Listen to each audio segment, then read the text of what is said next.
अपन पढ़ रहे थे जीएनपी मार्केट प्राइस दिया हुआ हो और आपसे जीएनपी फैक्टर कॉस्ट ज्ञात करना हो। मतलब अपने मार्केट प्राइस के ऊपर है, बाजार मूल्यों के ऊपर है, जीएनपी पढ़ लिया, बाजार मूल्यों पर जीडीपी पढ़ लिया था, बाजार मूल्यों पर अपने एनएनपी और एनडीपी पढ़ लिया था। अब देखो इसमें कईयों के एक दो के भाई बाहर मेरे को कहा भी था कि सर आप इंग्लिश वाले वर्ड ही लिखाते हो और हिंदी वाले लिखाते नहीं हो। देखो मैंने स्टार्टिंग में लिखा दिया, जैसे मान लो मैंने जीडीपी लिखाया आपको, तो सकल घरेलू उत्पाद, ग्रॉस डोमेस्टिक प्रोडक्ट। अब वो देखो आपके दिमाग में बैठाने पड़ेंगे वो चीजें, तो आप उसको पढ़ोगे तो आपके दिमाग में जीडीपी का मतलब सकल घरेलू उत्पाद है, जीएनपी का मतलब सकल राष्ट्रीय उत्पाद है। वो आप थोड़ा आप अपने दिमाग में बैठाओ उसको, धीरे धीरे बैठ जाएगी, फिर दिक्कत नहीं आएगी आपके। बाकी देखो शॉर्ट में नाम आप बार बार अपन बड़ा बोलेंगे तो वो दिक्कत आएगी, तुम्हारे आएगी दिक्कत है? थोड़ा आप कोशिश करो। बाकी अपने को इसमें तीन तीन चार दिन और लगने वाले हैं, 2 दिन तो कम से कम लगेंगे इसमें। लग जाए 3 दिन भी, इस टॉपिक में 3 दिन और लगेंगे आपको, तब ये टॉपिक क्लियर हो जाएगा, किसी की कोई दिक्कत नहीं आएगी है। क्या करें? हाँ नहीं, बढ़िया समझा देंगे, नहीं आएगी दिक्कत आपको, नहीं आएगी दिक्कत है। वो आपको मैंने पहले ही कहा, थोड़ा सा भरोसा भी करो, आप भरोसा करो, दिक्कत नहीं आएगी आपके। हाँ हाँ, भरोसा पूरा है तो फिर दिक्कत आएगी नहीं। हाँ चलो, इसमें कल आपको एक एग्जाम्पल लिखाया था, है ना भाई, आपको बाजार मूल्यों पर यदि राष्ट्रीय आय का कोई कंसेप्ट दिया हुआ है, कोई अवधारणा दी हुई है, और उस अवधारणा को आप साधन लागत पर आपको ज्ञात करना हो, तो आप कैसे ज्ञात करोगे? तो इसका एग्जाम्पल मैं दोबारा लिख रहा हूँ। वो एग्जाम्पल अगर आपके दिमाग में बैठ गया तो आप फैक्टर कॉस्ट से मार्केट प्राइस निकाल सकते हो, मार्केट प्राइस से आप फैक्टर कॉस्ट निकाल सकते हो, कोई दिक्कत नहीं आएगी। देखो जैसे अपने पढ़ा था कि भाई एक जैसे पेन 25 रुपए का आता है, उस 25 रुपए में क्या क्या चीजें जुड़ी हुई होती हैं भाई, मार जो चीज 25 रुपए में आ रही है उसमें क्या क्या चीजें जुड़ी हुई होती हैं। तो उसमें एक तो साधनों की आय जुड़ी हुई होती है, भाई कितना पेमेंट लोगों को कर दिया वो जुड़ा हुआ होता है ना। तो साधनों की आय को अपने लिखा था, जैसे लगान लिखा था 5 रुपए,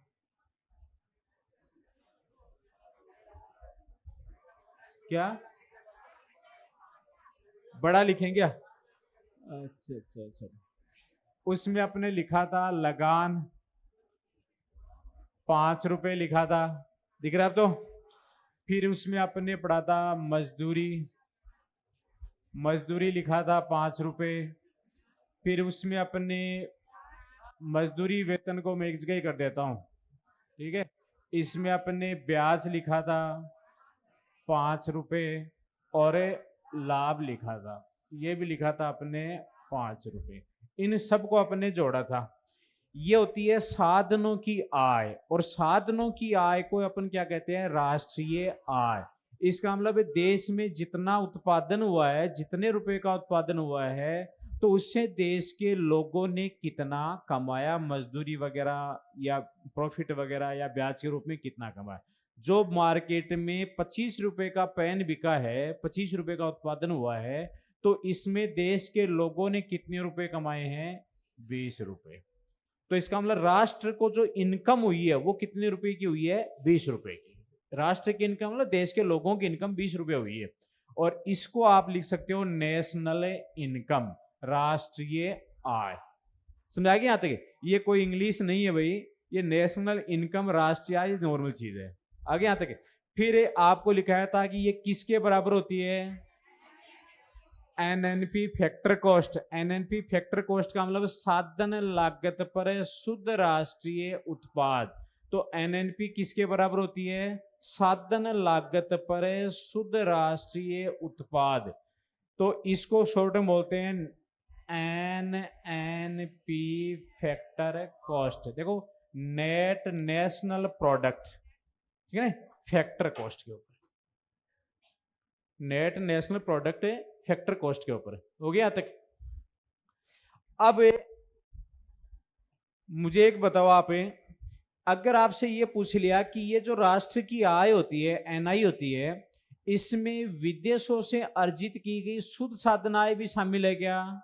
है? तो आपका उत्तर होना चाहिए राष्ट्र की आय का मतलब देश के लोगों की इनकम।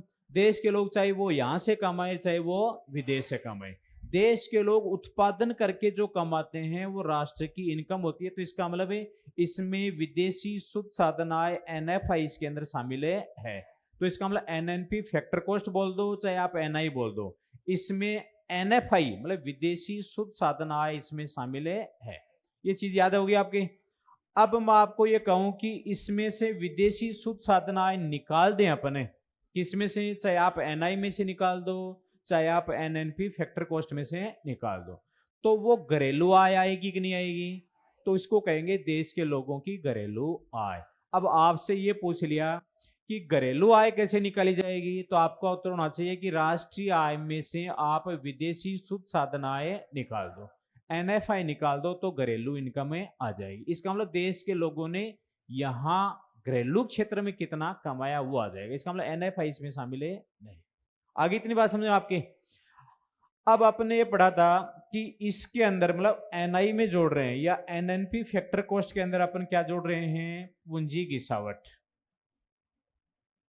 पूंजी गिसावट। और पूंजी गिसावट को क्या कहा जाता है इंग्लिश में? डेप्रिसिएशन। तो इसके अंदर अपन डेप्रिसिएशन और जोड़ दें। कितने का जोड़ा था? 2 रुपए का डेप्रिसिएशन। तो ये कितने हो गए भाई? 22 रुपए। ये 22 रुपए को क्या लिखेंगे अपने? GNP factor cost. इसका मतलब साधन लागत पर सकल राष्ट्रीय उत्पाद। तो इसको लिख दिया अपने GNP फैक्टर कॉस्ट। हिंदी में इसका नाम है साधन लागत पर सकल राष्ट्रीय उत्पाद। ग्रोस का मतलब है सकल, N का मतलब है नेशनल, P का मतलब प्रोडक्ट, ठीक है ना? Gross national product at factor cost मतलब साधन लागत के ऊपर। कितने रुपए हो गई? 22 रुपए। अब मान लो आपसे ये आ जाए कभी क्वेश्चन है कि आपको GNP फैक्टर कॉस्ट ज्ञात करनी है और आपको NI दे दे कि भाई राष्ट्र की इनकम तो इतनी है, आप ऐसा करो आप साधन लागत पर सकल राष्ट्रीय उत्पाद निकालो। तो निकाल सकते हो ना भाई? राष्ट्रीय आय के अंदर आपको सिर्फ क्या करना है? पूंजी गिसावट जोड़नी। यहां तक तो कोई दिक्कत नहीं है, फैक्टर कॉस्ट पे आ रहे हैं। अब आपको ये पूछ लिया कि ये तो GNP फैक्टर कॉस्ट तो पता लग गया कि राष्ट्र की आय में आप डेप्रिसिएशन जोड़ देते हो, पूंजी गिसावट जोड़ देते हो, तो क्या आ जाती है? GNP फैक्टर कॉस्ट आ जाती है। लेकिन GNP मार्केट प्राइस निकालो, इसका मतलब बाजार मूल्यों पर सकल राष्ट्रीय उत्पाद ज्ञात करो। तो और क्या करना पड़ेगा? इसका मतलब अप्रत्यक्ष कर और जोड़ना पड़ेगा। भाई मार्केट की प्राइस में तो अप्रत्यक्ष कर जुड़ के आता है, भाई GST वगैरह लगता है ना, तो आप इसमें इनडायरेक्ट टैक्स से और जोड़ दो। फिर अगर गवर्नमेंट सब्सिडी देती है तो आपको पता है भाई सब्सिडी देने से मार्केट की प्राइस क्या हो जाती है? कम हो जाती है। तो जितनी गवर्नमेंट ने सब्सिडी दी है उस सब्सिडी को आप क्या कर दो? माइनस कर दो, लेस कर दो सब्सिडी को। तो आपके पास क्या आ जाएगी? मार्केट प्राइस के ऊपर देश की GNP आ जाएगी। तो आपने क्या किया इसमें? अगर मार्केट प्राइस पे ज्ञात करना हो तो आप अप्रत्यक्ष कर, जिसको बोलते हैं इनडायरेक्ट टैक्स, या हिंदी में इसका नाम और है परोक्ष कर, परोक्ष कर, ये अपने और जोड़ दिया। अपने मान लेते हैं कि इनडायरेक्ट टैक्स जोड़ा अपने 4 रुपए का, तो ये मार्केट की प्राइस कितनी बन गई आपकी? 26 रुपए। अब देखो अगर गवर्नमेंट सब्सिडी नहीं देती तो GNP मार्केट प्राइस कितना होता? 26 रुपए। लेकिन अपने मान लेते हैं कि गवर्नमेंट सब्सिडी भी दे रही है, तो उसका भी तो इसमें समायोजन करेंगे। जब गवर्नमेंट सब्सिडी दे रही है, अपने मान लेते हैं कि गवर्नमेंट 1 रुपए की इस पे सब्सिडी दे रही है, मतलब अनुदान दे रही है या सहायकी दे रही है। सब्सिडी को हिंदी में क्या कहेंगे? आर्थिक सहायकी या अनुदान, और इंग्लिश में उसको सब्सिडी। मेरे हिसाब से सब्सिडी ज्यादा समझ में आएगी आपकी। ज्यादा प्रचलित शब्द कौन सा है? सब्सिडी। जैसे गवर्नमेंट रसोई गैस के ऊपर भी सब्सिडी अब तो बंद कर दी जाती थी। तो अपने उस सिलेंडर जैसे मान लो कि 800 रुपए का या 700 रुपए का आता था, 200 सब्सिडी देती थी, तो 200 रुपए कम देने पड़ते थे ना। गवर्नमेंट जैसे बिजली के ऊपर सब्सिडी देती है, पेट्रोल डीजल के ऊपर सब्सिडी देती है, तो जिस पर सब्सिडी देती है उसकी प्राइस क्या हो जाती है? कम हो जाती है। यहां पर मान लो गवर्नमेंट ने जो सब्सिडी दी है वो कितने रुपए की दी है? 1 रुपए की, तो 1 रुपया कम हो जाएगा ना। तो इस वस्तु का 1 रुपया मार्केट में कम हो जाएगा, तो कितने बचे? 25 रुपए। इस 25 रुपए को क्या कहोगे आप? इसको कहोगे जीएनपी मार्केट प्राइस, बाजार मूल्यों पर सकल राष्ट्रीय उत्पाद। ये आपको एग्जाम्पल याद रहना चाहिए। उतार लिया था क्या आपने? सबने उतार लिया था एग्जाम्पल? चलो तब आगे करें अपन शुरू। अब देखो इसमें मैं जो प्रश्न पूछूं वो बताओ आप मुझे बताओ कि इस जीएनपी फैक्टर कॉस्ट के अंदर विदेशी शुद्ध साधन आय मतलब एनएफआई इसमें शामिल है कि नहीं है? शामिल है। अगर मान लो इसमें से विदेशी शुद्ध साधन आय अपन निकाल दें, एनएफआई निकाल दें अपन, तो जीडीपी फैक्टर कॉस्ट आ जाएगा।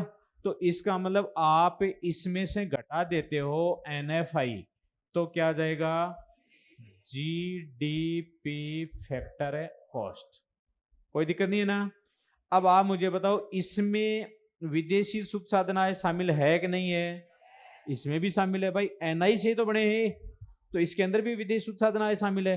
अगर इसमें से विदेशी शुद्ध साधन आय निकाल दें तो फिर वो आ जाएगी जीडीपी फैक्टर कॉस्ट आपकी, मतलब साधन लागत पर सकल घरेलू उत्पाद आ जाएगा। तो आप इसमें से माइनस कर दो अगर एनएफआई, तो क्या आ जाएगा आपका? तो यह आ जाएगा जीएनपी, अरे सॉरी भाई, हाँ जीडीपी आ जाएगी। तो यह आ जाएगा जीडीपी मार्केट प्राइस। अब एक चीज तो आपके क्लियर हो गई कि भाई विदेशी शुद्ध साधन आय किस में शामिल होता है और किस में शामिल नहीं होता, और जिसमें शामिल है उसमें से अपन निकाल दें तो क्या बनेगा। जैसे एनआई में विदेशी शुद्ध साधन आय शामिल है, और एनआई क्या होती है? राष्ट्रीय आय, नेशनल इनकम। और एनआई में से अगर अपन विदेशी शुद्ध साधन आय निकाल दें तो क्या आ जाएगी? घरेलू इनकम, डोमेस्टिक इनकम आ जाएगी। क्लियर है यहां तक? जैसे मैंने लिखा GNP factor cost gross national product at factor cost, मतलब साधन लागत पर सकल राष्ट्रीय उत्पाद। राष्ट्रीय बोल रहा हूं ना, इसका मतलब इसमें एनएफआई शामिल है कि नहीं है? विदेशी शुद्ध साधन आय इसमें शामिल है। अगर इसमें से निकाल दें तो क्या आ जाएगा? जीडीपी, डोमेस्टिक प्रोडक्ट आ गया, मतलब घरेलू उत्पाद आ गया। क्लियर होगी नहीं बात आपके? अब शुरू करें अपन। चलो तो अब अपन एक एक उदाहरण पढ़ेंगे। देखो अपन जीडीपी फैक्टर कॉस्ट भी पढ़ेंगे, जीएनपी फैक्टर कॉस्ट भी पढ़ेंगे, समझ गए? आते ये सारी अवधारणाएं अपन इसके अंदर पढ़ेंगे। तो सबसे पहले लिखो आप, बता दो इसको है क्या कर दे। अब कहां जरूरत पड़ेगी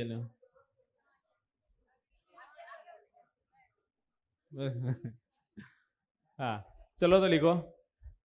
कितनी 4 हो गई थी ना अपनी? 5 कौन सी लिखाई थी? जीएनपी फैक्टर कॉस्ट हो गया था। चलो तो 5 6 नंबर लिखो।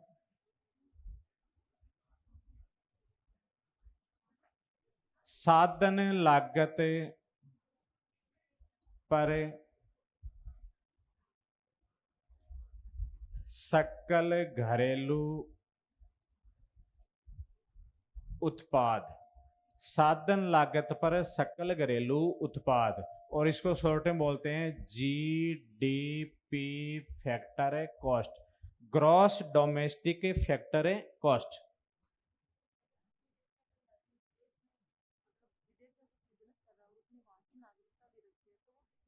नहीं वो यहाँ नहीं होगी ना, वो तो उसका राष्ट्र उसका हो गया ना। राष्ट्रीयता तो देखो, नागरिकता तो एक ही देश की मिलेगी ना, तो जिस देश में काम करा उस देश में उसकी कमाई हो जाएगी, वो उसकी राष्ट्रीय आय में शामिल होगी, यहाँ से नहीं होगी। है भाई ये कह रहे हैं कि भाई अगर किसी भारत का व्यक्ति है और उसने मान लो कि अमेरिका की राष्ट्रीयता ले ली, नागरिकता अमेरिका की ले ली, तो इसका मतलब वो नागरिकता तो एक ही देश की मिलेगी उसको। अब वो अमेरिका का नागरिक हो गया, भारत का नहीं हुआ वो। अब वो जो भी कमाई करता है, चाहे वो ब्याज से करे करे, तो वो बाहर थोड़ी बेचेगा, वो तो वहीं रहेगा, उसका परिवार वहीं है, समझे नहीं? तो वो अमेरिका की राष्ट्रीय आय में शामिल हो जाएगा। अगर वो यहाँ बेचता है, अगर वो यहाँ भेजता है अपने रिश्तेदारों को या अपने परिवार को भेजता है यहाँ पर, मतलब बचा हुआ परिवार यहाँ भेजता है, तो फिर वो विदेशी विप्रेषण कहलाएगा। क्या कहलाएगा? विदेशी विप्रेषण कहलाएगा। या आप इसको ऐसे कह सकते हो कि वो एक प्रकार से उपहार के रूप में है, वो उपहार के रूप में है, उसको अपन राष्ट्र की आय में काउंट नहीं करें। हो गई इतनी बात। चलो तो फिर ये तो हो गया। अब इसको आप कैसे लिखोगे? सीधा सूत्र लिख दूं तो जीडीपी फैक्टर कॉस्ट मतलब साधन लागत पर सकल घरेलू उत्पाद बराबर है, अगर इसमें दे रखा हो आपको जीडीपी मार्केट प्राइस, तो बताओ कैसे निकालोगे? माइनस क्या करोगे? अप्रत्यक्ष कर माइनस करना है, समझ गए नहीं? क्योंकि मार्केट प्राइस दे रखी है, मार्केट प्राइस में इनडायरेक्ट टैक्स इंक्लूड है, जबकि फैक्टर कॉस्ट में वो होता नहीं। तो आप इसमें से माइनस करो अप्रत्यक्ष कर, या आप माइनस कर दो। अगर गवर्नमेंट सब्सिडी दे रही हो तो सब्सिडी को आप प्लस कर दो, तो प्लस हो जाएगा सब्सिडी।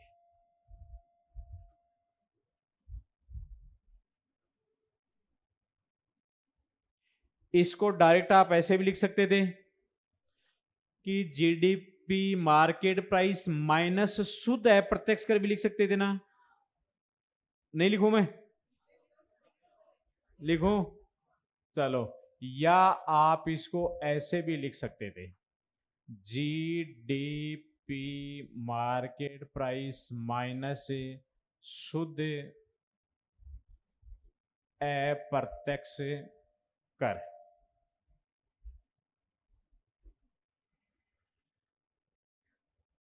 शुद्ध अप्रत्यक्ष कर, और शुद्ध अप्रत्यक्ष कर मैंने आपको लिखा दिया था कि कैसे आएगा? अप्रत्यक्ष कर माइनस सब्सिडी, तो क्या आ जाएगा? शुद्ध अप्रत्यक्ष कर आ जाएगा। अथवा यदि मान लो आपको क्या ज्ञात करना हो? जीडीपी मार्केट प्राइस ज्ञात करना हो, जीडीपी मार्केट प्राइस मतलब बाजार मूल्यों पर सकल घरेलू उत्पाद ज्ञात करना हो आपको, तो आप कैसे करोगे? और दे रखा हो मार्केट प्राइस पे आपको जीडीपी दे रखी हो, तो बताओ भाई मार्केट प्राइस, और sorry factor cost, factor cost आपको दे रखी हो, जैसे ये दे दिया आपको, फैक्टर कॉस्ट दे रखी है। अब मार्केट प्राइस ज्ञात करनी है ना, तो मार्केट प्राइस में तो टैक्स जोड़ करके आते हैं, इसमें टैक्स जुड़े हुए नहीं है, तो आप इसमें इनडायरेक्ट टैक्स से जोड़ दो, तो इसमें प्लस कर दो अप्रत्यक्ष कर, अप्रत्यक्ष कर, और माइनस कर दो सब्सिडी। या आप डायरेक्ट भी ये कर सकते थे कि आप जीडीपी फैक्टर कॉस्ट में प्लस कर देते शुद्ध अप्रत्यक्ष कर, यहाँ पे प्लस कर देते।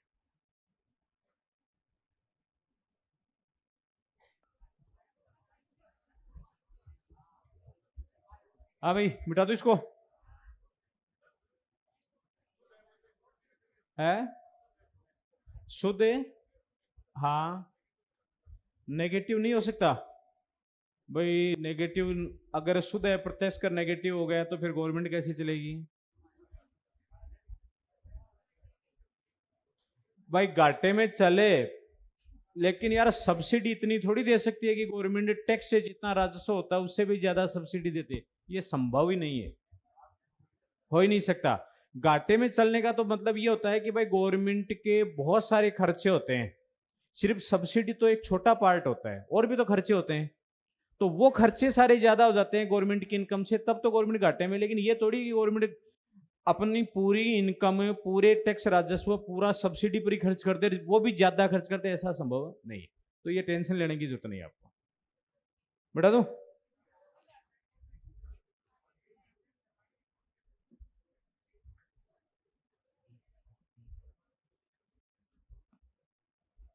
चलो आगे देखो, आप एक क्वेश्चन लिखो आप,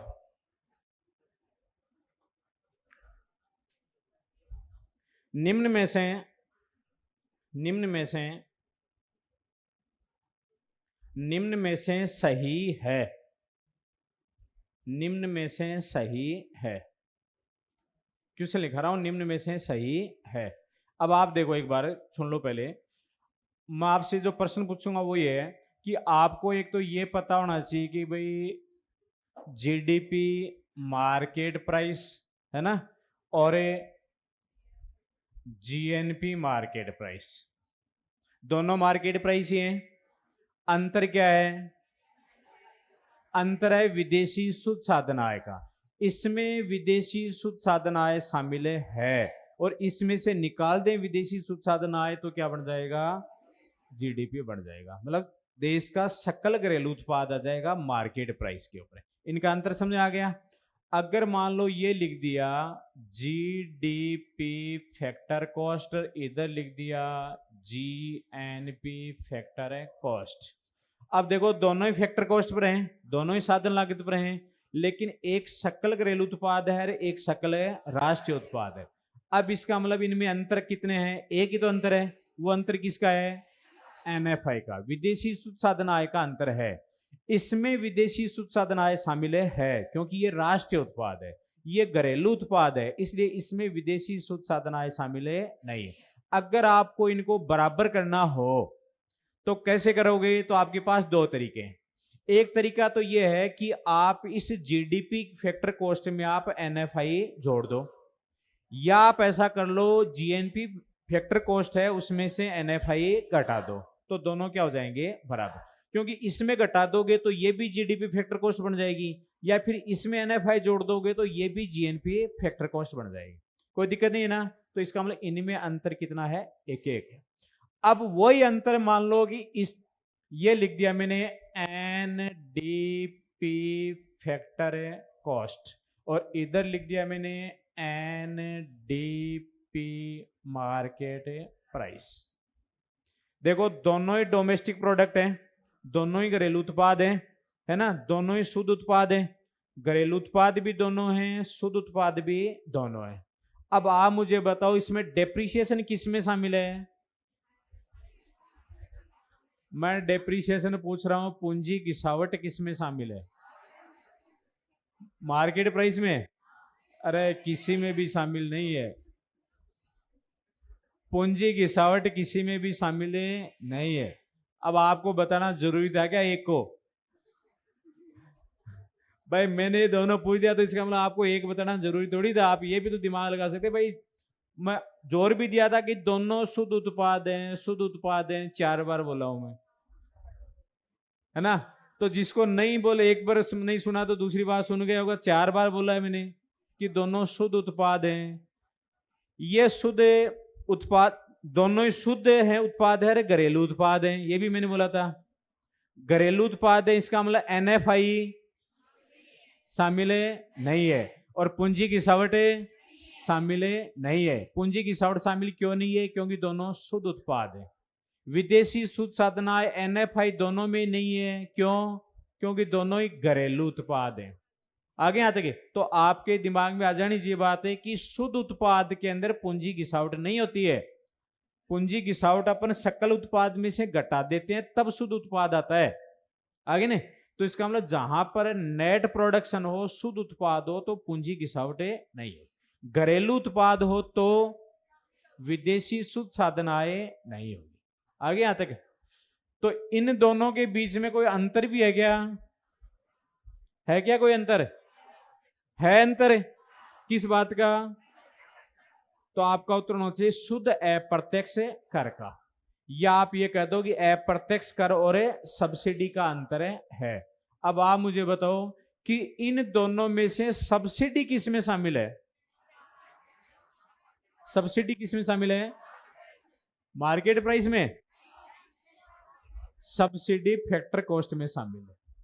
समझ गया तक? और इनडायरेक्ट टैक्स किस में शामिल है? मार्केट प्राइस में।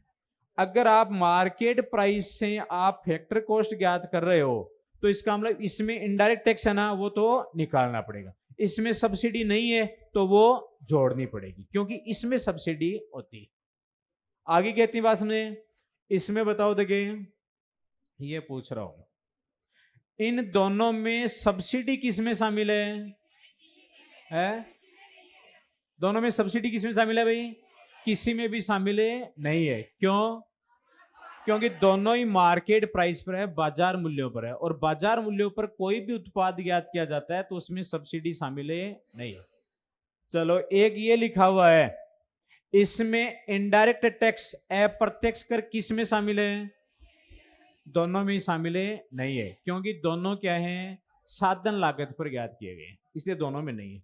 आप मुझे बताओ इन दोनों में से सब्सिडी किस में शामिल है?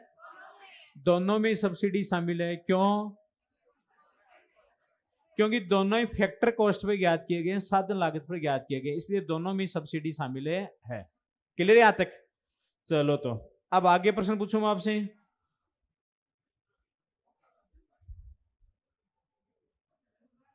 अगर मान लो आपको ये लिख दिया GNP मार्केट प्राइस और इधर लिख दिया मैंने NDP फैक्टर कॉस्ट, ठीक है यहां तक? अब मैं आपसे प्रश्न पूछूं, वो बताना आप मुझे बताओ, इसके अंदर सब्सिडी शामिल है कि नहीं है? नहीं है। इसके अंदर पूंजी गिसावट शामिल है कि नहीं है? पूंजी गिसावट शामिल है, क्योंकि ये सकल उत्पाद है, ग्रॉस प्रोडक्शन है, इसलिए इसमें पूंजी गिसावट शामिल है। निकाली नहीं है, निकाल देंगे तो शुद्ध उत्पाद आ जाएगा, निकाल देंगे तो क्या आ जाएगा? शुद्ध उत्पाद आ जाएगा। आगे यहां तक मुझे बताओ, इसमें विदेशी शुद्ध साधनाएं शामिल है कि नहीं है? विदेशी शुद्ध साधनाएं शामिल है, क्योंकि ये ग्रॉस नेशनल प्रोडक्ट है, राष्ट्रीय उत्पाद है, इसलिए इसमें विदेशी शुद्ध साधनाएं शामिल है। तो इसमें कई चीजें शामिल कर दी। इसमें जीडीपी शामिल है कि नहीं है? जीडीपी भी है इसमें, भाई जीडीपी भी है, जीडीपी में अपना एनएफआई जोड़ते हैं तभी तो जीएनपी आता है। तो इसका मतलब इसमें जीडीपी भी शामिल है, इसमें पूंजी गिसावट भी शामिल है, इसमें एनएफआई भी शामिल है, इसमें इनडायरेक्ट टैक्स भी शामिल है, और इसमें सब्सिडी भी शामिल है नहीं है। इसमें सब्सिडी शामिल है नहीं है, बाकी चीजें सारी शामिल है जो मैंने बताया। अब ये बताओ, देखिए इसमें भी है क्या कुछ शामिल है? इसमें एक सब्सिडी शामिल है, एनएफआई रे नहीं, एनएफआई डोमेस्टिक प्रोडक्ट है भाई, घरेलू उत्पाद है, एनएफआई इसमें शामिल है नहीं है। इसमें अप्रत्यक्ष कर नहीं है, क्यों? क्योंकि फैक्टर कॉस्ट पे, इसलिए इसमें अप्रत्यक्ष कर शामिल है नहीं है। चलो इसमें मुझे बताओ, पूंजी गिसावट है, पूंजी गिसावट भी शामिल नहीं है। इसमें विदेशी शुद्ध साधनाएं नहीं है, क्योंकि घरेलू उत्पाद है। समझ आ गई? अब आपको मान लो कि जीएनपी ज्ञात करना है, क्या ज्ञात करना है? जीएनपी मार्केट प्राइस ज्ञात करना है। इधर दे रखा है GNP factor cost, sorry GDP NDP factor cost, तो कैसे ज्ञात करोगे? कर सकते हो क्या?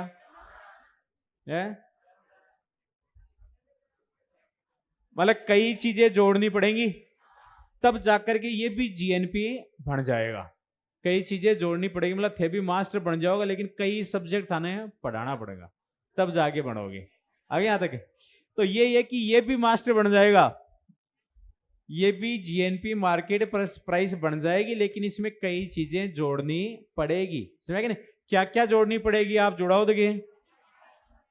पहले तो कह रहे हो कि आप एनएफआई जोड़ दो, क्योंकि ये घरेलू उत्पाद है, ज्ञात करना अपने को राष्ट्रीय उत्पाद, तो एनएफआई जोड़ दिया ना। अब आप मुझे बताओ, आपने एनएफआई जोड़ दिया तो ये इतना क्या बन गया? अब देखो कई उत्तर आएंगे। क्या आया? एन, बिल्कुल NNP बन गया, शुद्ध उत्पाद है। डेप्रिसिएशन जोड़ देते तब तो सकल उत्पाद हो जाता, लेकिन एनएफआई जोड़ा है अपने, विदेशी शुद्ध साधनाएं तो जोड़ा है, तो अपने जैसे इसमें विदेशी शुद्ध साधनाएं जोड़ा तो ये एनएनपी बन गया, लेकिन कौन सा? मार्केट प्राइस है, फैक्टर कॉस्ट, क्योंकि मार्केट प्राइस बनाते हैं तो अपने को अप्रत्यक्ष कर और जोड़ना पड़ता है, सब्सिडी घटानी पड़ती, तो इसका मतलब ये बन गया आपका एनएनपी फैक्टर है कॉस्ट। शुद्ध राष्ट्रीय उत्पाद बन गया है, ज्ञात करना है सकल राष्ट्रीय उत्पाद। और बताओ क्या करना पड़ेगा? पूंजी गिसावट जोड़ देंगे, तो अपने प्लस कर दिया पूंजी गिसावट। इसका मतलब आप एनएनपी फैक्टर कॉस्ट था ना, इसमें आप पूंजी गिसावट जोड़ रहे हो, तो इतना था क्या बन गया? आप आपने एनएनपी में पूंजी की सावट जोड़ दिया है तो बन गया जीएनपी, सकल राष्ट्रीय उत्पाद बन गया। शुद्ध राष्ट्रीय उत्पाद में पूंजी की सावट आपने जोड़ी, तो ये बन गया आपका सकल राष्ट्रीय उत्पाद। मार्केट प्राइस बनाया फैक्टर कॉस्ट है, फैक्टर कॉस्ट ही बनाया, मार्केट प्राइस कहां से बनेगा, तो ये बन गया आपका फैक्टर कॉस्ट। सकल राष्ट्रीय उत्पाद बन गया है, और ये भी सकल राष्ट्रीय उत्पाद ही है, लेकिन ये सकल राष्ट्रीय उत्पाद मार्केट प्राइस पर है और ये बनाया अपना फैक्टर कॉस्ट पर। और भी करना पड़ेगा फिर, तो आप इसके अंदर क्या जोड़ दो, सीधा शुद्ध अप्रत्यक्ष कर जोड़ दूं या फिर अप्रत्यक्ष कर जोड़ो और सब्सिडी घटाओ, तो मैं डायरेक्ट लिख देता हूं इसके अंदर शुद्ध अप्रत्यक्ष कर। अब देखो ये दोनों बराबर हो गए, इसका मतलब भी जीएनपी मार्केट प्राइस है और ये भी क्या दे रखा है, जीएनपी मार्केट, दोनों क्या हो गए, इक्वल हो गए, दोनों बराबर हो गए, कोई दिक्कत नहीं है इन्हें। चलो तो फिर एक और बता दो, फिर प्रश्न कराता हूं आपको। आपको ज्ञात करना हो एनआई, एनआई का मतलब समझ रहे हो आप, राष्ट्रीय आय आपको ज्ञात करनी है, राष्ट्रीय आय ज्ञात करनी है ना, और इधर मान लो आपको दे दिया जीएनपी मार्केट प्राइस, कर सकते हो। अब एन आई का मतलब एनएनपी फैक्टर कॉस्ट है, ये है जीएनपी मार्केट प्राइस, तो इसका मतलब चीजें निकालनी पड़ेंगी जोड़नी पड़ेंगी, निकालनी ज्यादा पड़ेंगी, ये बड़ा है ये छोटा है, क्योंकि ये 25 रुपए है और ये 20 रुपए। एग्जाम्पल में था ना अपने, जीएनपी मार्केट प्राइस 25 रुपए थी और अपने को ज्ञात करना है 20 रुपए वाला हिसाब, तो बताओ क्या करोगे। आप एक काम करें, इसमें देखो ये फैक्टर कॉस्ट है ना, NI by NNP factor cost होता है, तो आप मार्केट प्राइस को पहले फैक्टर कॉस्ट में बदल लो, सीधा तरीका। तो इसको फैक्टर कॉस्ट में बदलने के लिए आप क्या करोगे, शुद्ध अप्रत्यक्ष कर, ये आप इसमें से निकाल दिया, तो ये आपका इतना तक क्या बन गया, ये बन गया आपका जीएनपी फैक्टर कॉस्ट, कोई दिक्कत नहीं आता कहीं। चलो अपने को ज्ञात करना है एनएनपी फैक्टर कॉस्ट, क्योंकि एनआई क्या होता है, एनएनपी फैक्टर कॉस्ट होता है, तो और क्या करना पड़ेगा, पूंजी की सावट भी निकालनी पड़ेगी, है कि नहीं, तभी तो बनेगा ही। तो इसमें से आप पूंजी की सावट में सीधा लिख दो डेप्रिसिएशन और घटा दो, तो आपका क्या बन गया, एनआई बन गया, या एनएनपी फैक्टर कॉस्ट बन गया।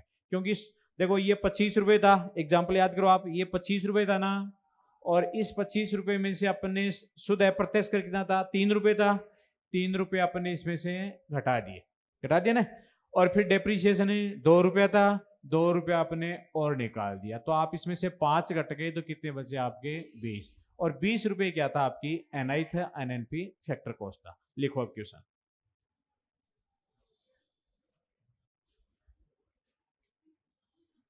क्वेश्चन लिखा है मैंने, निम्न में से सही है, पहला ऑप्शन लिखो,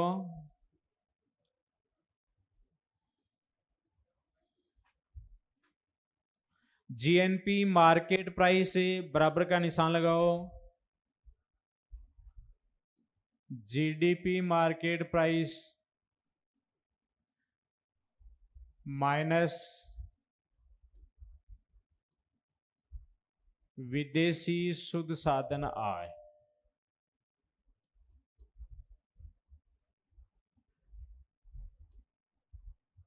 विदेशी शुद्ध साधन आय। 2 नंबर लिखो, जीडीपी फैक्टर कॉस्ट बराबर का निशान लगाओ,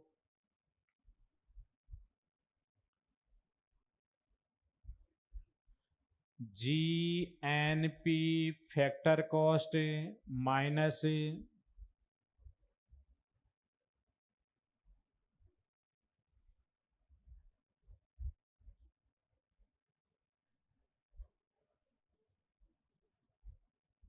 विदेशी शुद्ध साधन आय,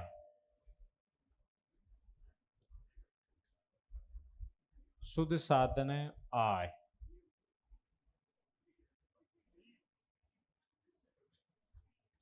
3 नंबर लिखो,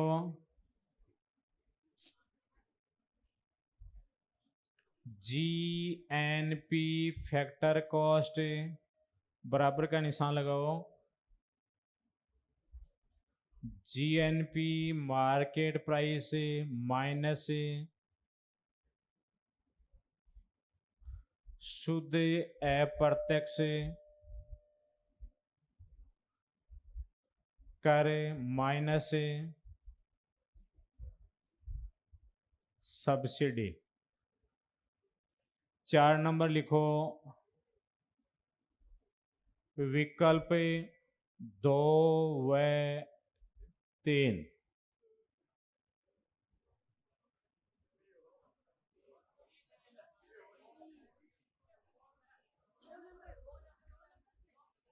दो नंबर ही सही होगा क्या? ये नहीं है क्या सही? अरे सॉरी सॉरी, सब्सिडी जोड़नी थी भाई, है ना? हेलो, हाँ वो गलती कर दी मैंने कि सब्सिडी मैंने घटा दी, सब्सिडी जोड़नी थी। अब बताओ, अब 4 नंबर हो गया क्या? क्यों भाई, सही नहीं 4 नंबर पे?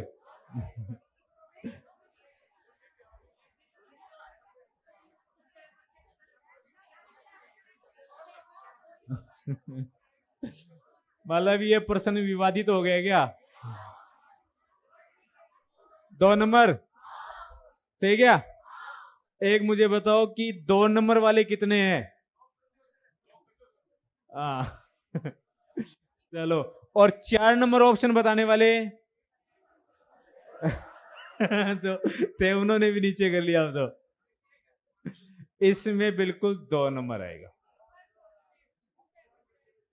अरे यहां पर शुद्ध क्या हो गया? माइनस होगा क्या? आगे भाई इन माइनस कर दो, माइनस कर दे साले है तो। अरे कह रहे हैं कि ये प्लस गलत लिख दिया हमने आपने ये प्लस गलत लिख दिया गुरु जी यहाँ पर। तो मैं यहाँ पर प्लस की जगह आप अगर माइनस कर देता तो तब 4 नंबर हो जाता क्या? तब भी नहीं होता। अरे इसको पूरे को हटा दूं?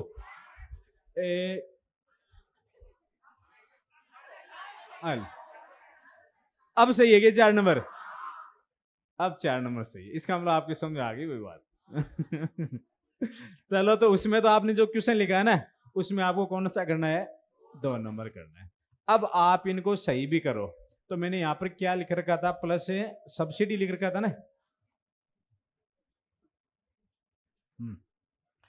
इसमें क्या गलती है भाई? प्लस आएगा क्या? बिल्कुल इसमें प्लस आ जाता, क्योंकि ये भी मार्केट प्राइस है, ये भी मार्केट प्राइस है, लेकिन ये घरेलू उत्पाद है, ये राष्ट्रीय उत्पाद। तो घरेलू उत्पाद में एनएफआई होती नहीं है, तो आप इसमें एनएफआई जोड़ देते तो ये क्या आ जाता? जीएनपी मार्केट प्राइस आ जाता है। तो पहले वाले को सही करके लिखो आप। इसको सही कैसे लिखोगे? ये लिख दो और इसमें प्लस कर देना इसको, ये सही हो जाएगा आपका।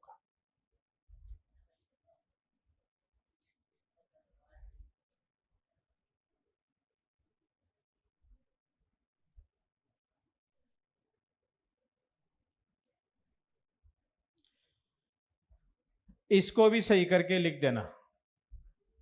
इसको इसको सही करके कैसे लिखोगे? ये सब्सिडी मत लिखना, बाकी फिर सही है ये।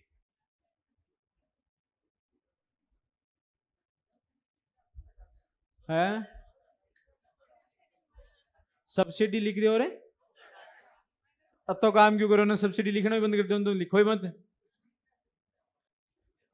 भाई। आप नीचे इसको सही लिखो, तो आप इसको जीएनपी फैक्टर कॉस्ट बराबर जीएनपी मार्केट प्राइस माइनस है शुद्ध अप्रत्यक्ष कर, बस इतना ही लिख लो आप।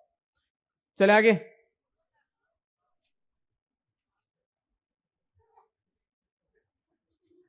अरे चले क्या? चलो तो फिर अगली अवधारणा लिखो, कितनी होगी? 6 होगी ना? 7वीं अवधारणा लिखो आप।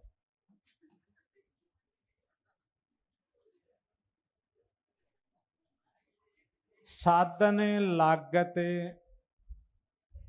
पर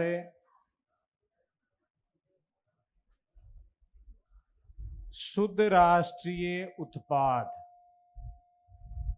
साधन लागत पर शुद्ध राष्ट्रीय उत्पाद, इसको शॉर्ट में क्या लिखेंगे अपने, NNP फैक्टर कॉस्ट, मतलब net national product at factor cost, साधन लागत पर शुद्ध राष्ट्रीय उत्पाद।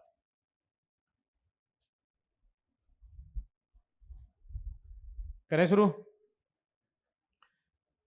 लिखो, सीधा सूत्र लिखा दूंगा, समझ आई गई है आपके।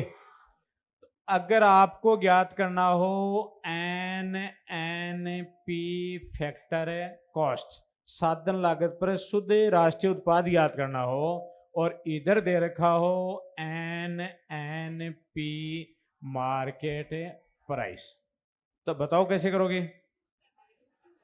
देखो दोनों ही शुद्ध उत्पाद हैं, दोनों ही राष्ट्रीय उत्पाद हैं, शुद्ध उत्पाद है, इसका मतलब दोनों में पूंजी की सावड़ शामिल है नहीं है, समझ नहीं, दोनों ही राष्ट्रीय उत्पाद हैं, इसका मतलब दोनों में विदेशी शुद्ध साधन आय शामिल है। अब अंतर इसमें यह है कि ये फैक्टर कॉस्ट पर है, ये मार्केट प्राइस पर। मार्केट प्राइस में आपको पता है कि इनडायरेक्ट टैक्स जुड़े हुए होते हैं और फैक्टर कॉस्ट में जुड़े हुए नहीं होते, तो आप इसमें से क्या कर दो, अप्रत्यक्ष कर घटा दो, अप्रत्यक्ष कर, क्योंकि इसमें जुड़ा हुआ था ना, ये घटा दिया आपने, और सब्सिडी इसमें जुड़ी हुई नहीं है, जबकि इसमें सब्सिडी जुड़ती है, इसलिए इसमें जोड़ दो, तो सब्सिडी को आप इसमें ऐड कर दो।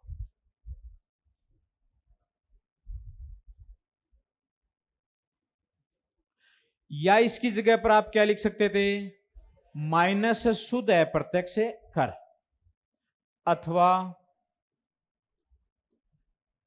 आपको ज्ञात करना हो NNP मार्केट प्राइस, ये आपको ज्ञात करना हो, इधर दे रखा हो NNP फैक्टर कॉस्ट, साधन लागत पर सकल शुद्ध राष्ट्रीय उत्पाद आपको दे रखा, और बाजार मूल्यों पर शुद्ध राष्ट्रीय उत्पाद आपको ज्ञात, तो बताओ कैसे करोगे। बाजार मूल्यों पे ज्ञात करना है ना, तो इसका मतलब इनडायरेक्ट टैक्स से जोड़ना पड़ेगा, क्योंकि मार्केट की प्राइस में जुड़ करके आते हैं, तो आप इसमें प्लस कर दो अप्रत्यक्ष कर, और माइनस क्या करें, सब्सिडी आप माइनस करो। माइनस क्यों की भाई सब्सिडी, क्योंकि मार्केट की प्राइस में सब्सिडी नहीं होती, जबकि इसमें सब्सिडी है, इसलिए अपने को माइनस करनी पड़ेगी। भाई मार्केट की प्राइस से सब्सिडी घटाने के बाद में तो चुकाते हैं मार्केट की प्राइस, तो इसलिए अपने सब्सिडी घटा दी। कोई दिक्कत है क्या, नहीं है तो फिर नीचे लिखो एरो का निशान लगा के, साधन लागत पर, साधन लागत पर शुद्ध राष्ट्रीय उत्पाद, साधन लागत पर शुद्ध राष्ट्रीय उत्पाद, ब्रैकेट में लिख लो NNP factor cost, NNP factor cost को राष्ट्रीय आय कहा जाता है, को राष्ट्रीय आय कहा जाता है, मतलब NNP फैक्टर कॉस्ट को क्या कहते हैं, राष्ट्रीय आय कहते हैं। इसका मतलब ये दोनों क्या होती हैं, बराबर होती हैं, अर्थात है NNP फैक्टर कॉस्ट बराबर क्या हो जाएगी, राष्ट्रीय आय, राष्ट्रीय आय NI हो जाएगी। लिख लिया, क्वेश्चन लिखो,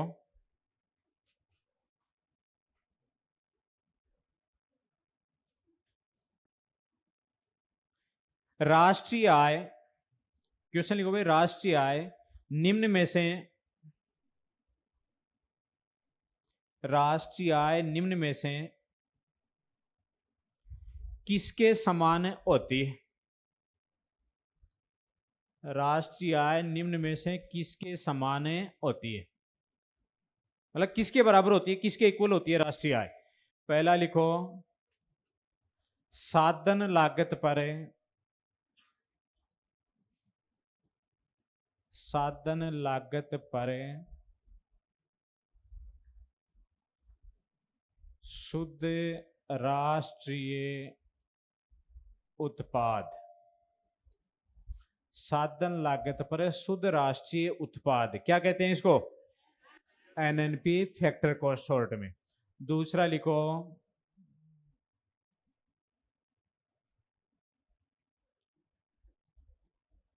लगान प्लस मजदूरी वेतन प्लस ब्याज प्लस लाभ। तीसरा लिखो,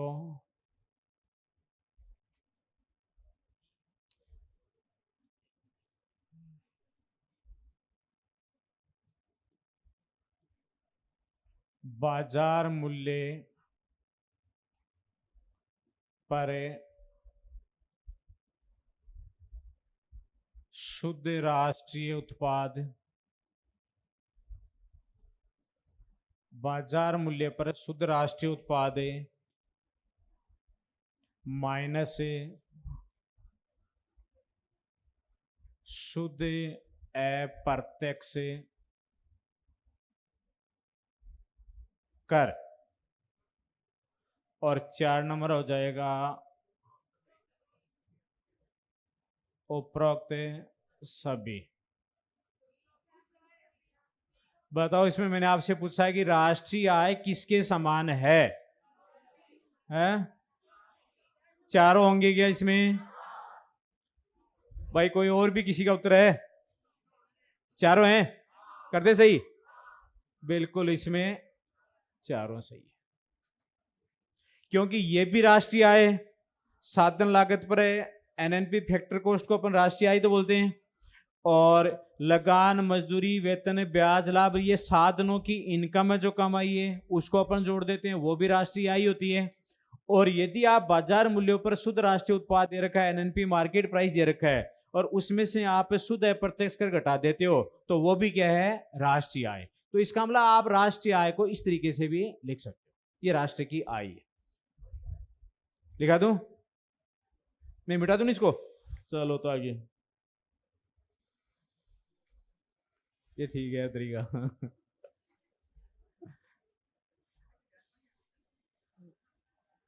अब आप आगे लिखो, कितनी अवधारणाएं होगी? 7 होगी ने। 8 नंबर लिखो है।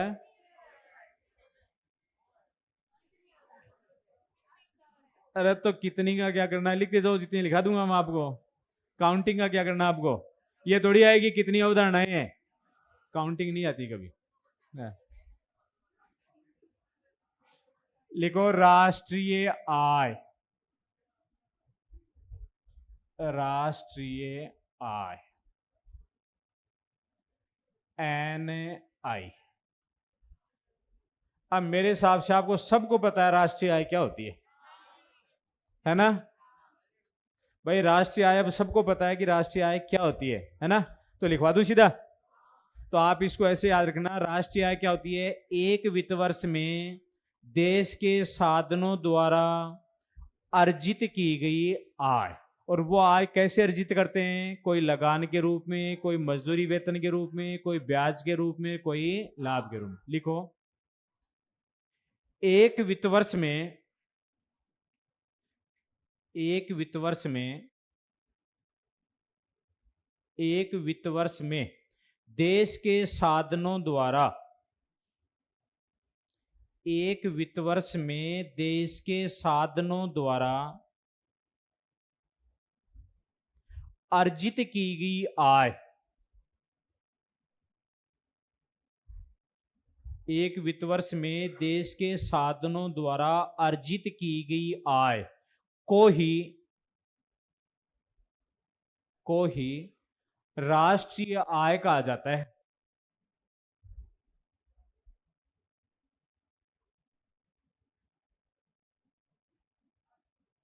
को ही राष्ट्रीय आय कहा जाता है। लिख लिया? फिर लिखो राष्ट्रीय आय, राष्ट्रीय आय देश के साधनों द्वारा,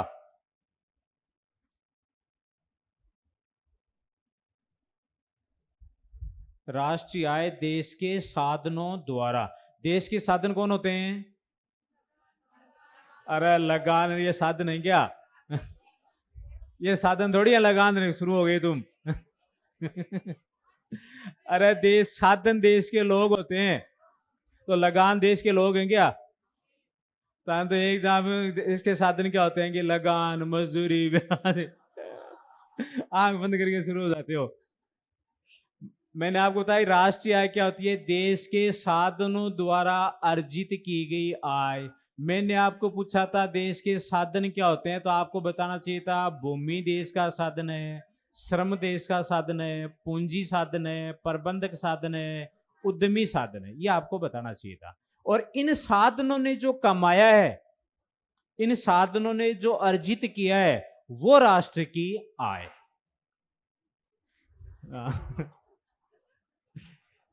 क्या लिखा है मैंने, बताओ आप? हाँ, देश के साधनों द्वारा लगान, देश के साधनों द्वारा लगान, मजदूरी, वेतन।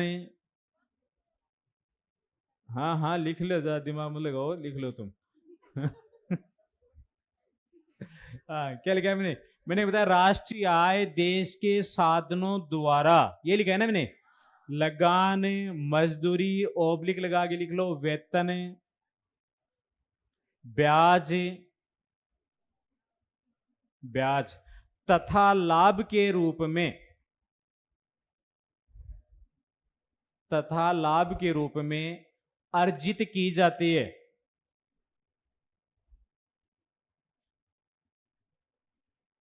अर्जित की जाती है।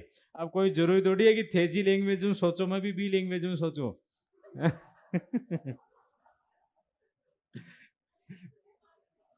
सही है ना बे? चलो आगे लिखो। अर्थार्थ राष्ट्रीय आय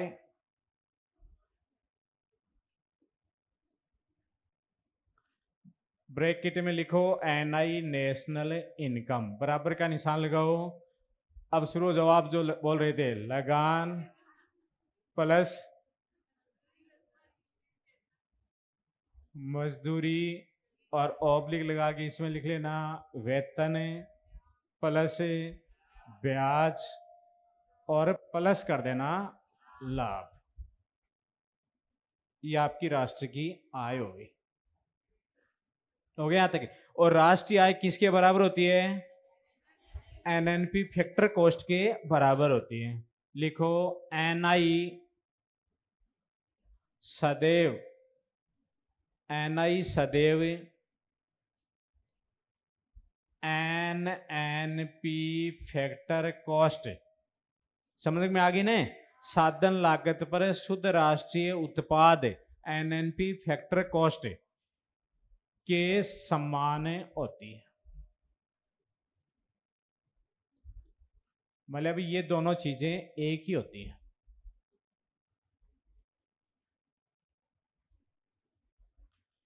क्वेश्चन लिखाओ, लिखो। देखिए सही करते हो क्वेश्चन।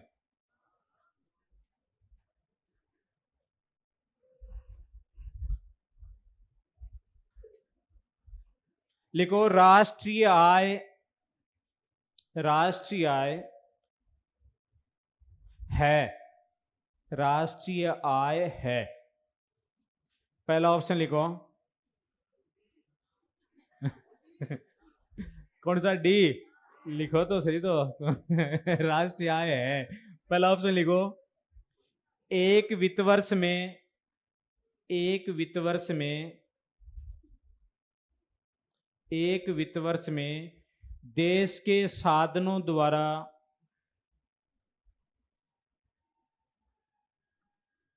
एक वित्त वर्ष में देश के साधनों द्वारा प्राप्त आय, प्राप्त आय एक वित्त वर्ष में देश के साधनों द्वारा प्राप्त आय। दूसरा लिखो, एक वित्त वर्ष में देश के साधनों द्वारा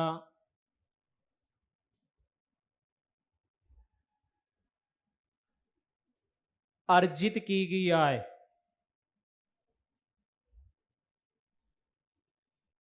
एक वित्त वर्ष में देश के साधनों द्वारा अर्जित की गई आय। तीसरा ऑप्शन लिखो, विकल्प 1 अथवा 2। विकल्प 1 अथवा 2।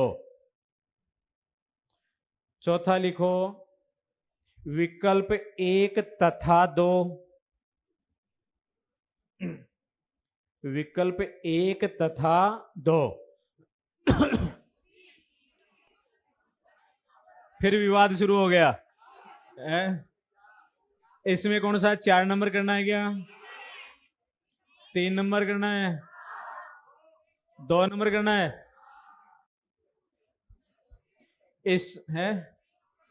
इसमें उत्तर आएगा, एक वित्त वर्ष में साधनों द्वारा अर्जित की गई आय। 2 नंबर आएगा इसमें। प्राप्त थे बोलिया क्या बोल सके तो प्रश्न गलत हो जाएगो, थे तो बोल सको, लेकिन एग्जाम में नहीं हो सकता ये है। अभी लिखा रहा हूं यार, लिखा रहा हूं। ये कर लिया ना आपने? अब नीचे लिखो, राष्ट्रीय आय। राष्ट्रीय आय एक वर्ष में, राष्ट्रीय आय एक वर्ष में, अब देखो वो वर्ष की जगह वित्त वर्ष भी लिखा जा सकता है भाई। एक वर्ष में साधनों द्वारा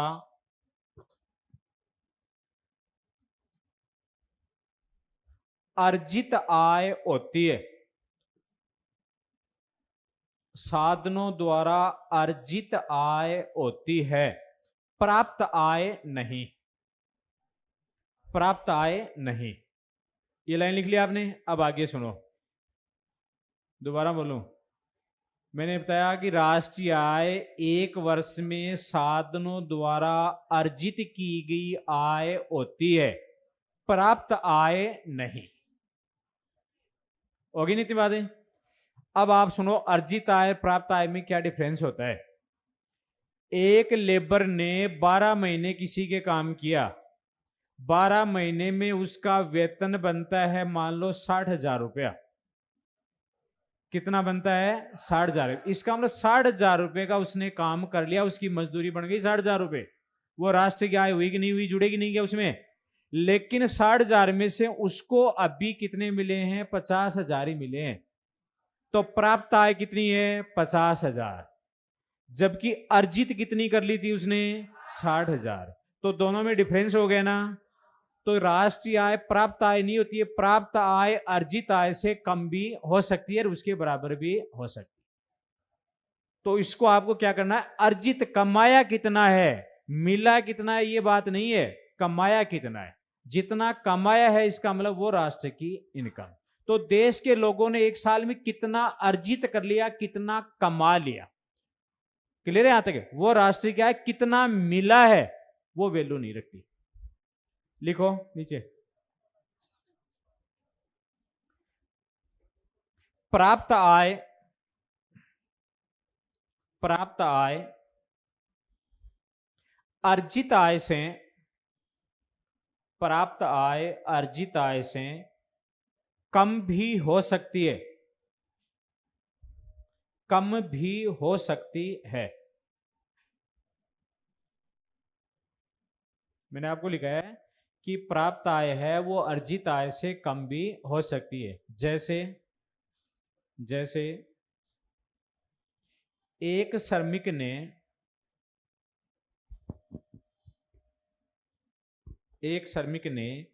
एक साल में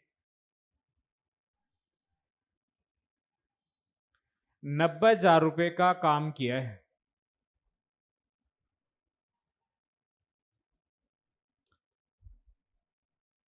90,000 रुपये का काम किया है, लेकिन उसे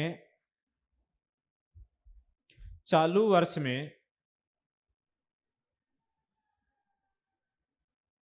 80,000 रुपये ही प्राप्त हुए हैं, लेकिन उसे चालू वर्ष में 80,000 रुपये ही प्राप्त हुए हैं,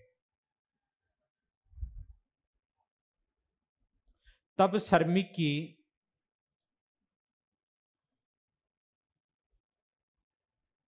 अर्जित आय कितनी होगी? 90,000 रुपये, तथा प्राप्त आय 80,000 रुपये होगी। अर्जित आय लिख दो 90,000, प्राप्त आय 80,000। आगे समझे? तो इसका मतलब ये हो गया कि राष्ट्रीय आय देश के साधनों द्वारा अर्जित आय होती है, प्राप्त आय नहीं होती। आगे लिखाऊं? कितनी होगी अवधारणा? है 8 हो गई क्या? अगली लिखो 9 नंबर।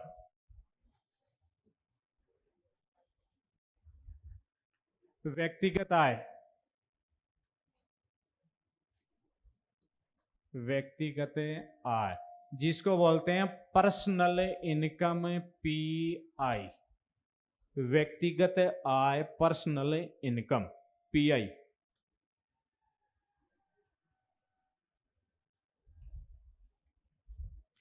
आप इसको एक बार सुनो। आप पर्सनल इनकम देखो, लोग, देश के लोग जो कमाते हैं, जो अर्जित करते हैं, भाई एक साल में कितना कमा लिया, कितना अर्जित कर लिया, मिला नहीं मिला वो अलग बात है, कितना कमा लिया। तो एक साल में या एक वित्त वर्ष में देश के साधन या देश के लोग जितना कमाते हैं या जितना अर्जित करते हैं, वो क्या होती है? एनआई, राष्ट्रीय आय होती है ना वो।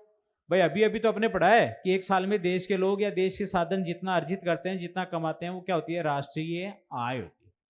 अब अपने को निकालना है लोगों की, ये तो राष्ट्रीय आय है, अपने को निकालना है देश के लोगों की पर्सनल इनकम। पर्सनल इनकम का मतलब है कमाया कितना है वो अलग बात है, घर में कितना आ गया, जेब, देश के लोगों की जेब में कितना पैसा आया है, वो उनकी पर्सनल इनकम होती है। अब जेब में कितना आया वो अपने को निकालना है। तो देखो, कर्मचारियों को जितनी पेमेंट बनती है उनका, वो उनकी अर्जित आय हो गई, लेकिन उसमें से कर्मचारियों के सामाजिक सुरक्षा अंशदान कट जाते हैं, चाहे वो गवर्नमेंट कर्मचारी हो चाहे वो प्राइवेट कर्मचारी हो। सामाजिक सुरक्षा अंशदान करते हैं, उनका पीएफ का पैसा कटता है ना आपको, उनकी बीमा किस्त कट जाती है, और कई सारे करते हैं भाई, पेंशन फंड है या उसको पीएफ है, सीपीएफ है, ये फंड करते हैं ना, इनको बोलते हैं सामाजिक सुरक्षा अंशदान। मतलब ये कटौतियां हो जाती हैं, तो वो पैसा प्राप्त तो नहीं हुआ ना, आगे प्राप्त हो जाएगा, लेकिन उस वर्ष में तो प्राप्त नहीं हुआ ना, अर्जित किया है। अर्जित की हुई आय में से कर्मचारियों के सामाजिक सुरक्षा अंशदान है, जैसे पीएफ है, सीपीएफ है, ठीक है ना, और आपके जो बीमा किस्त है वो कट जाती है, कट गई ना, तो कमाई हुई आय में से कटी, तो उसको तो आप क्या कर दोगे? इसमें से निकाल दो। तो क्या निकालना पड़ेगा अपने को? सामाजिक सुरक्षा अंशदान। तो अभी लिखना मत आप, तो इसमें से क्या निकाला मैंने? सामाजिक सुरक्षा अंशदान। ये शब्द आपको याद रखना है, सामाजिक सुरक्षा अंशदान। इसका मतलब कर्मचारियों की जो कटौतियां होती हैं, पीएफ, सीपीएफ, समझ गए ना, ये जो कटौतियां हैं, बीमा किस्त की जो कटौतियां हैं, उनको क्या बोलते हैं? सामाजिक सुरक्षा अंशदान। मतलब ये कर्मचारी रिटायर हो जाएगा, उसके बाद में ये चीजें उसको सुरक्षा के रूप में मिलेंगी। आगे यहां तक भाई पीएफ का वगैरह पैसा उनको मिलता है ना, बाद में कटा ने अर्जित किया था, लेकिन उसमें से ये कट गया। फिर उसके बाद में और क्या निकालना पड़ेगा आपको? ये जो कंपनियां होती हैं, कंपनियां जितना प्रॉफिट कमाती हैं, जिसको अपन कहेंगे मिश्रित पूंजी कंपनियां। कौन से बताइए? मिश्रित पूंजी कंपनियां। क्योंकि कंपनियां किसी एक व्यक्ति के पैसे से नहीं चलती हैं। सार्वजनिक जो कंपनी है उसमें बहुत सारे लोगों का पैसा लगा हुआ होता है, बहुत सारे लोगों ने शेयर खरीद रखे हैं उसमें से। आगे यहाँ तक है, जैसे रिलायंस है, टाटा है, ये कोई एक सैमसंग है, ये कोई एक व्यक्ति की कंपनी थोड़ी है, बहुत सारे लोगों का इसमें हिस्सा है, बहुत सारे इसमें क्या है? शेयर धारक हैं, शेयर होल्डर्स हैं, जैसे मान लो कि आप भी तो इनके शेयर खरीद सकते हो, तो आप भी उसके पार्टनर हो जाओगे। अब ये कंपनी जो प्रॉफिट कमाएंगी, इसका मतलब कंपनी के शेयर होल्डर्स के पास आना चाहिए सारा का सारा प्रॉफिट, लेकिन गवर्नमेंट उस प्रॉफिट के ऊपर क्या लगा देती है, टैक्स लगाती है। तो कंपनियों के प्रॉफिट के ऊपर गवर्नमेंट जो टैक्स लगाती है उसको बोलते हैं कॉर्पोरेट टैक्स। क्या बोलते हैं उसको, कॉर्पोरेट टैक्स। हिंदी में कहेंगे इसको निगम कर, निगम कर। तो निगम कर किस पे लगता है, या तो आप ये कह दो कि कंपनियों की आय पर लगता है, या आप ये कह दो कि कंपनियों के प्रॉफिट के ऊपर लगता है। समझ आ गया तक? तो निगम कर गवर्नमेंट लेगी, इसका मतलब जो कमाया था वो शेयर होल्डर्स को नहीं मिलेगा। भाई कंपनी के मालिक कौन होते हैं, शेयर होल्डर्स होते हैं। शेयर होल्डर्स को नहीं मिला ना, क्योंकि उसमें से गवर्नमेंट कॉर्पोरेट टैक्स के रूप में ले गई। तो आप इसमें से आपको माइनस क्या करना पड़ेगा, कॉर्पोरेट टैक्स से, या इसको आप मैं शॉर्ट में लिख दूं निगम कर। या तो आपको निगम कर लिखा हुआ मिलेगा, या आपको मिलेगा मिश्रित पूंजी कंपनियों के लाभ पर या मिश्रित पूंजी कंपनियों की आय पर लगाया गया कर, या पूरी लैंग्वेज मिलेगी जिसको अपन क्या बोलते हैं, निगम कर। घटा दिया आपने निगम कर, किस पर लगता है निगम कर, कंपनियों की आय पर या कंपनियों के प्रॉफिट पर। कौन सी कंपनियों पर है, मिश्रित पूंजी कंपनी। मिश्रित पूंजी कंपनी कौन सी होती है, जो शेयर मार्केट में अपने शेयर जारी करती हैं, जो स्टॉक मार्केट में रजिस्टर्ड है।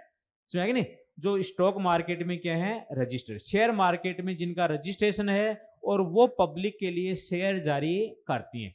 जैसे एसबीआई बैंक, एसबीआई बैंक भी एक कॉरपोरेट है, पीएनबी बैंक भी एक कॉरपोरेट है, इनके भी मार्केट में शेयर है। अब ये शेयरों से जितना इनको प्रॉफिट होता है, उस प्रॉफिट के ऊपर भी गवर्नमेंट क्या लगाती है, टैक्स लगाती है, जिसको क्या बोलते हैं, कॉरपोरेट टैक्स। अब ये बैंक जितना प्रॉफिट कमाते हैं तो सारा का सारा प्रॉफिट शेयर होल्डर्स को नहीं मिला ना, क्योंकि गवर्नमेंट कॉरपोरेट टैक्स लगा करके अपने पास ले गए। इसके अलावा ये कंपनियां जो प्रॉफिट बचता है, जो प्रॉफिट है, वो सारा प्रॉफिट शेयर होल्डर्स में नहीं बांटती हैं, कुछ प्रॉफिट रोक के रख लेती हैं ताकि आगे इन्वेस्टमेंट किया जा सके। भाई सारा अगर शेयर होल्डर्सों को बांट दिया तो आगे इन्वेस्टमेंट कहां से करेंगे, इन्वेस्टमेंट करने के लिए तो पैसा चाहिए। तो ये प्रॉफिट का कुछ अंश रोक लेती है कि भाई इतना अंश का, इतना प्रॉफिट कमाया है, इसमें से इतना कॉर्पोरेट टैक्स चुका दिया है, ये जो बचा है इसमें से हम इतना इस साल रोक रहे हैं, इतना आपको क्या कर रहे हैं, वितरित कर रहे हैं, जिसको अपन क्या कहेंगे, अवितरित लाभांश। क्या कहेंगे, अवितरित लाभांश। मतलब प्रॉफिट का वो हिस्सा जो शेयर होल्डर्स में बांटा नहीं गया, उसको अपन क्या कहेंगे, अवितरित लाभांश। तो आप इसमें से किसमें से घटा रहे हैं, एनआई में से, क्योंकि देखो एनआई अपने भाई मजदूरी, वेतन, ब्याज प्लस लाभ घटा था ना अपने। तो लाभ का मतलब सिर्फ एक लोगों का लाभ का मतलब कंपनियों का लाभ भी तो है उसमें, समझ गए नहीं, उसमें कंपनियों का लाभ भी क्या है, शामिल है। तो आप उसमें से जो लाभ का हिस्सा रोक लिया है उसको क्या कहोगे आप, अवितरित लाभांश। क्या लिखा आपने, अवितरित लाभांश। अब आप दोबारा सुनो, देश के लोग, देश की कंपनियां जो एक साल में कमाते हैं, एक साल में कमाते हैं, एक साल में अर्जित करते हैं, उसको आपने लिख लिया एनआई। एनआई का मतलब देश के लोगों ने कितना कमाया है। और पीआई पर्सनल इनकम का मतलब उनकी जेब में कितना आया है, उनकी पॉकेट में कितना आया है। तो जितना कमाया सारा कर्मचारियों की जैसे पॉकेट में थोड़ी आ जाता है, क्या इतना हाथ में कितना मिलेगा बता, समझ नहीं। तो जितना कमाया उतना तो नहीं मिलता ना, उसमें से कुछ कटौतियां हो जाती है, तो वो अपन निकाल दो आप उसके। तो सामाजिक सुरक्षा अंशदान अपन ने निकाल दिया। इसके अलावा कंपनी जितना प्रॉफिट कमाते हैं तो वो सारा सारा प्रॉफिट शेयर होल्डर्स के हाथ में आ जाता है क्या, नहीं आता, क्योंकि उसमें से गवर्नमेंट क्या लगा देती है, उसके ऊपर कॉर्पोरेट टैक्स, निगम कर लगाती है। तो निगम कर भी आपने लेस कर दिया। इसके अलावा कंपनियां प्रॉफिट का कुछ हिस्सा रोक लेती हैं, उसको अपने क्या लिखा, अवितरित लाभांश। यहां तक हो गया हिसाब। अब देखो अपने को निकालना है कि देश के लोगों के जेब में कितना पैसा आया, तो आप इसमें हस्तांतरण आय भी जोड़नी पड़ेगी, क्योंकि हस्तांतरण आय का पैसा भी तो जेब में आता है, घर में तो आता है, वो भी उनकी पर्सनल इनकम होती है। तो आप इसमें प्लस कर दो हस्तांतरण आय। ये इसमें आप क्या कर दो, प्लस कर दो। अब आप इतना जोड़ बाकी करोगे तो आपके पास क्या आ जाएगा कि देश के लोगों की पर्सनल इनकम पी आई आ जाएगी, पर्सनल व्यक्तिगत आय आ जाएगी। अब आप इसको याद करो एक बार, तो लिखना मत, फिर मैं आपसे पूछता हूं कि कितना क्या याद रहा है, ठीक है।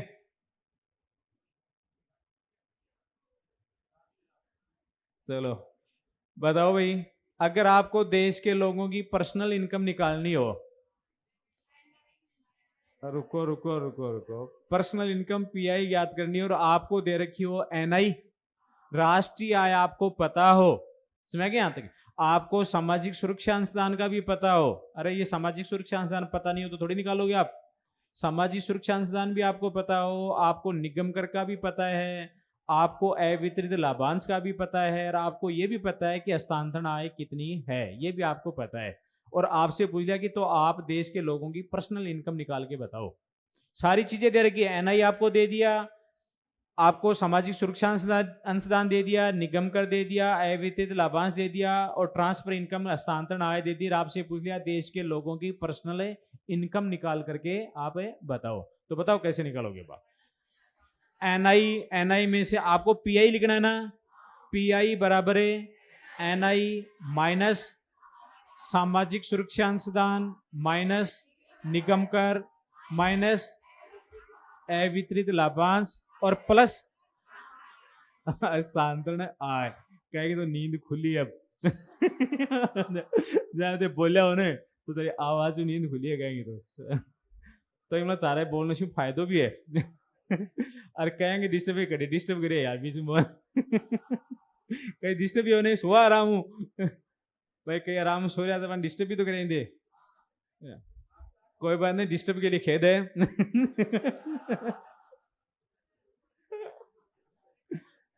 चलो तो लिखो अब आप, तो पर्सनल इनकम का मतलब क्या होता है, व्यक्तिगत आय तो होती है, व्यक्तिगत आय का मतलब देश के लोगों की जेब में कितना पैसा आया है, उनके घर में या उनकी पॉकेट में कितना पैसा आया है। राष्ट्र की आय का मतलब देश के लोगों ने कितना कमाया है, कमाया है, हर जेब में कितना है, दोनों में क्या है अंतर है। लिखो तो आप फर्क है तो,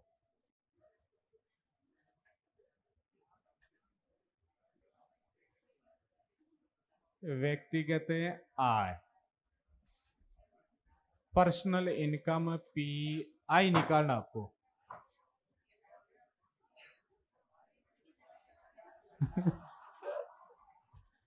लिखो भाई, राष्ट्रीय आय एनआई लिखूंगा, राष्ट्रीय आय एनआई में काम चल जाएगा।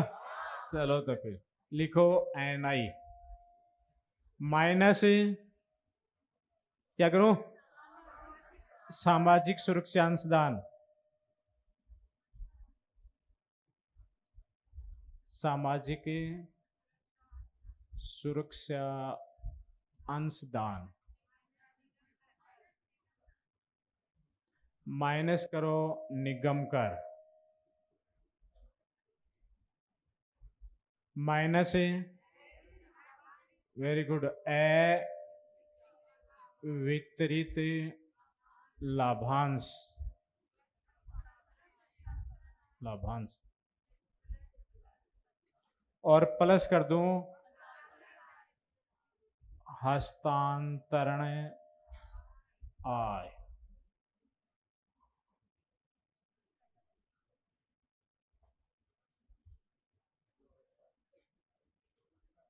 लिख लिया, अब क्वेश्चन करवाऊं, कर दोगे। चलो तो लिखो क्वेश्चन फिर, है दक्षिणा, दक्षिणा क्या में होगी, पर ट्रांसफर पेमेंट में होगी। हाँ क्यों, तारी इच्छा है कि देने की या दिया है कि जा पढ़ो आराम से फिर तो दान दक्षिणा दे की बैठा हो दे, कोई दिक्कत कोई टेंशन मतलब लिखो।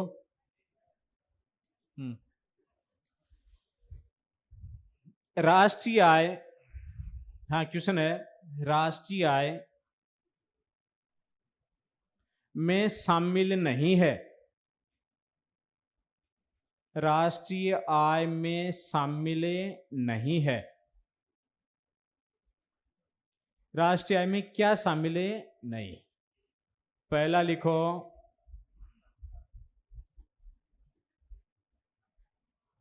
दलाली, दूसरा लिखो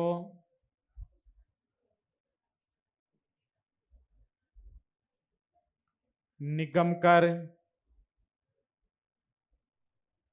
तीसरा लिखो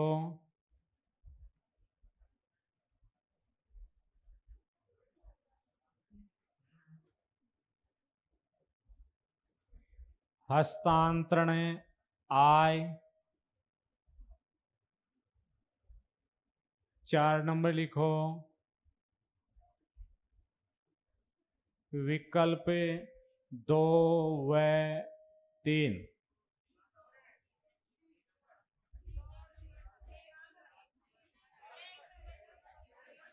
एक नंबर, अरे वाह भाई, एक नंबर बता रहे हैं भाई। है? चलो एक ऑप्शन और लिख दूं फिर मैं, है ना? हाँ, एक 5 ऑप्शन लिखो उपरोक्त सभी।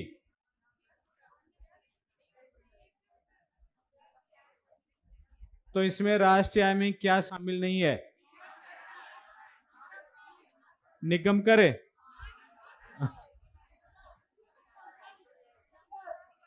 ठीक है।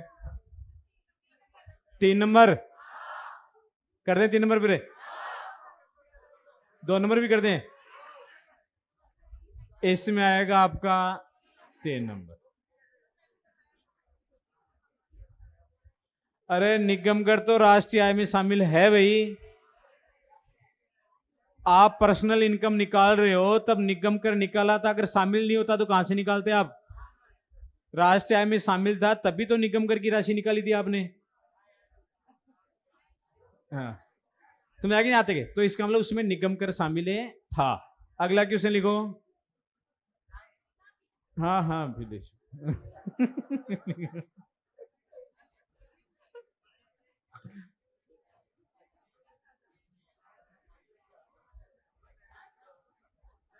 नहीं पीने की चाय। क्यों लिखो अगला?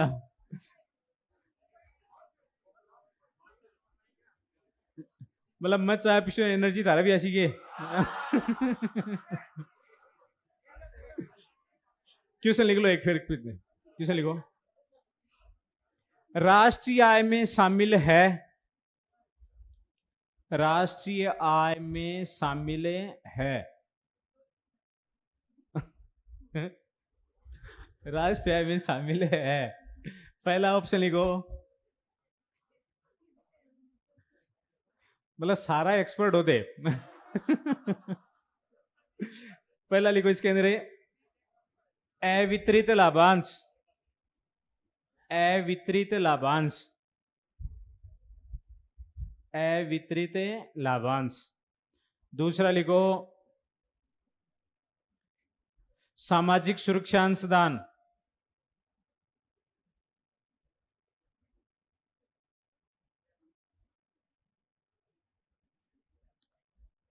तीसरा लिखो विकल्प 1 व 2,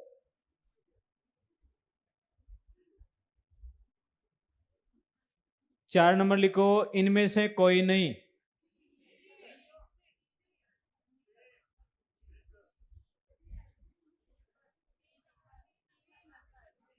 तीन नंबर आएगा ना? बिल्कुल 3 नंबर आएगा। इसका मतलब समझ आ गया आपके?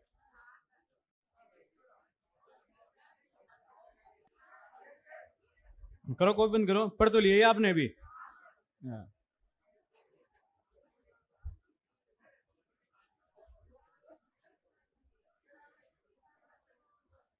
ते मास्टर बने क्लास में पढ़ा भी हो ही कर बड़े।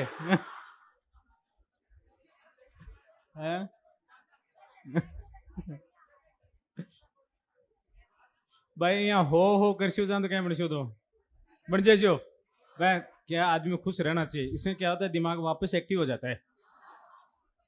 अब आप 1.5 घंटे पढ़े हो, अब आप सबको ऐसा लग रहा है जैसे आपने अभी अभी आए हो आप, एक्टिव हो गया आपका दिमाग सब।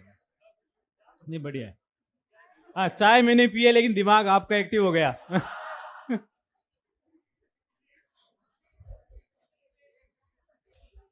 पूछूं क्वेश्चन? आप मुझे बताओ कि जीएनपी मार्केट प्राइस, समझो ना, जीएनपी मार्केट प्राइस और जीएनपी फैक्टर कॉस्ट, दोनों में कोई डिफरेंस है क्या? मैंने आपको बताया जीएनपी मार्केट प्राइस और इधर लिखा है जीएनपी फैक्टर कॉस्ट, दोनों में कोई डिफरेंस है? क्योंकि दोनों ही देखो, वैसे तो दोनों ही सकल राष्ट्रीय उत्पाद है, सकल राष्ट्रीय उत्पाद है ना, सकल राष्ट्रीय उत्पाद है, इसका मतलब पूंजी की साउट दोनों में ही शामिल है क्योंकि ग्रॉस प्रोडक्ट है, और विदेशी शुद्ध साधनाएं भी दोनों में ही है क्योंकि राष्ट्रीय उत्पाद है। लेकिन बस अंतर ये कि ये मार्केट प्राइस है, ये फैक्टर कॉस्ट है, तो इनके बीच का अंतर प्रश्न आ जाए, जीएनपी मार्केट प्राइस और जीएनपी फैक्टर कॉस्ट के बीच का अंतर किसके बराबर होता है? वेरी गुड, आपका सीधा उत्तर है शुद्ध अप्रत्यक्ष कर, या आप ये कह सकते हो अप्रत्यक्ष कर और सब्सिडी के अंतर के बराबर। आपसे प्रश्न आ जाए, मान लो कि जीएनपी फैक्टर कॉस्ट और जीडीपी फैक्टर कॉस्ट, दोनों ही फैक्टर कॉस्ट पे है ना, ठीक है, दोनों ही ग्रॉस प्रोडक्ट हैं, दोनों ही सकल उत्पाद हैं, लेकिन एक सकल राष्ट्रीय उत्पाद है, एक सकल घरेलू उत्पाद है। अब आपसे कोई ये पूछ लिया कि जीएनपी फैक्टर कॉस्ट और जीडीपी फैक्टर कॉस्ट के बीच में अंतर किसके बराबर है? तो वेरी गुड, आपका उत्तर है एनएफआई के बराबर है, विदेशी शुद्ध साधना आय के बराबर। एक्सपर्ट हो गए भाई तुम लोग, मान गए आपको। चल हाँ, चलो और पूछता हूँ। देखिए,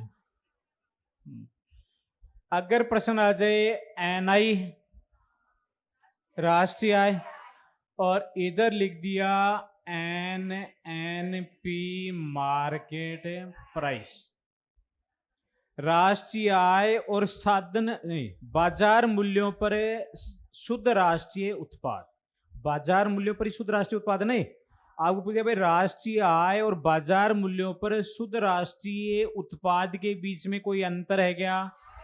वो अंतर किसके समान है? शुद्ध अप्रत्यक्ष कर, सही है क्या? है बिल्कुल शुद्ध अप्रत्यक्ष कर के बराबर, क्योंकि एनआई होता है एनएनपी फैक्टर कॉस्ट। एनआई किसको बोलते हैं? एनएनपी फैक्टर कॉस्ट को। चाहे आप एनआई लिखो और इसकी जगह पर आप एनएनपी फैक्टर कॉस्ट लिखो, दोनों एक ही चीज। अब आप देखो, ये भी शुद्ध राष्ट्रीय उत्पाद है, ये भी शुद्ध राष्ट्रीय उत्पाद, दोनों शुद्ध राष्ट्रीय उत्पाद है ना, बस डिफरेंस क्या हुआ, ये फैक्टर कॉस्ट पर है, ये मार्केट प्राइस पर।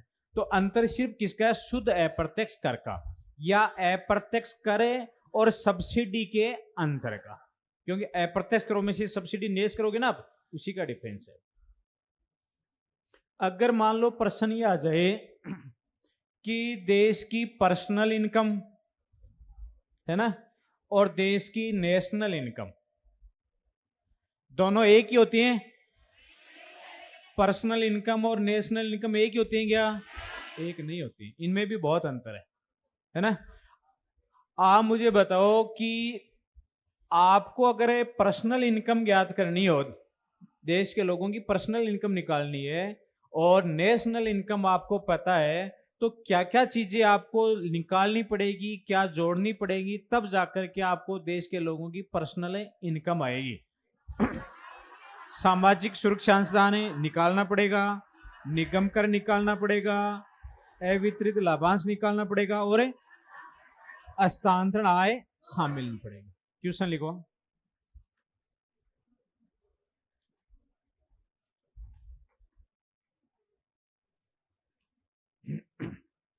व्यक्तिगत आय में शामिल है, व्यक्तिगत आय में शामिल है, व्यक्तिगत आय में शामिल है। लिखाऊं इसमें? पहला लिखो सार्वजनिक ऋणों पर ब्याज, सार्वजनिक ऋणों पर ब्याज,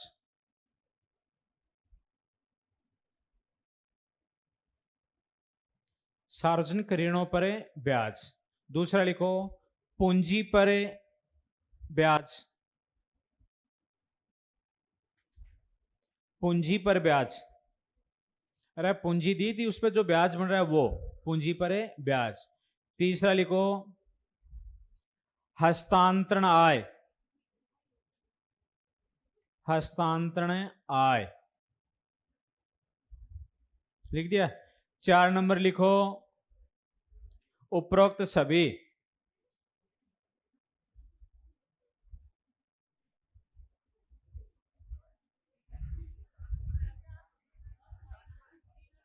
पर्सन मैंने लिखा है कि personal income pi, personal income में क्या शामिल है इसमें से? सी, इसमें हस्तांतरण आय शामिल है। क्यों? और सार्वजनिक ऋणों पर प्राप्त ब्याज है ये शामिल नहीं है, और पूंजी पर प्राप्त ब्याज है ये भी शामिल नहीं है।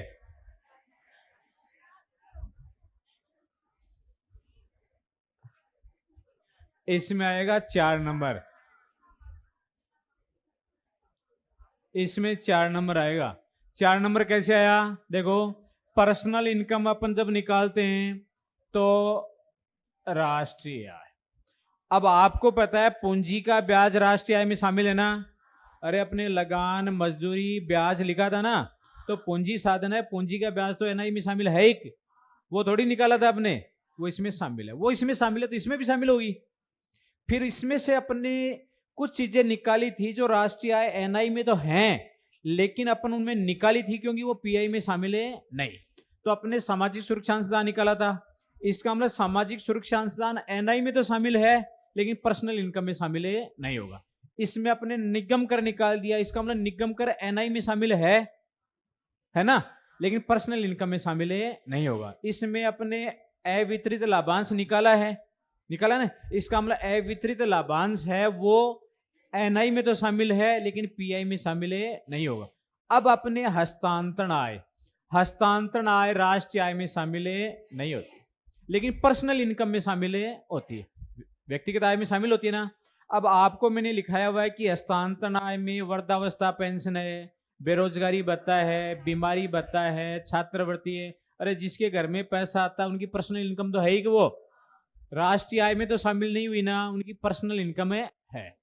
तो ये जो हस्तांतरण आय से जो वृद्धावस्था पेंशन, बेरोजगारी भत्ता, बीमारी भत्ता, छात्रवृत्ति, इसके अलावा मैंने आपको ये भी लिखाया था कि सरकारी बॉन्डों पर या सार्वजनिक ऋणों पर जो ब्याज मिलता है वो भी हस्तांतरण आय मानी जाती है, मानी जाती है ना हस्तांतरण आय। तो इसका मतलब हस्तांतरण आय सार्वजनिक ऋणों पर ब्याज एनआई में शामिल नहीं है लेकिन वो पीआई में शामिल है क्योंकि वो भी तो हस्तांतरण आय है। तो इसमें कौन सा आ जाएगा? आपका 4 नंबर आ जाएगा है? लिखो अगला क्वेश्चन।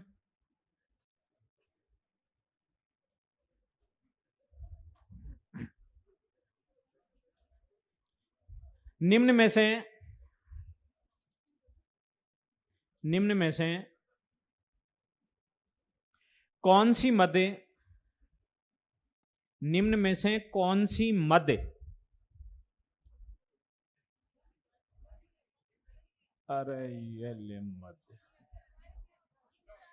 आइटम अरे हर बात में यार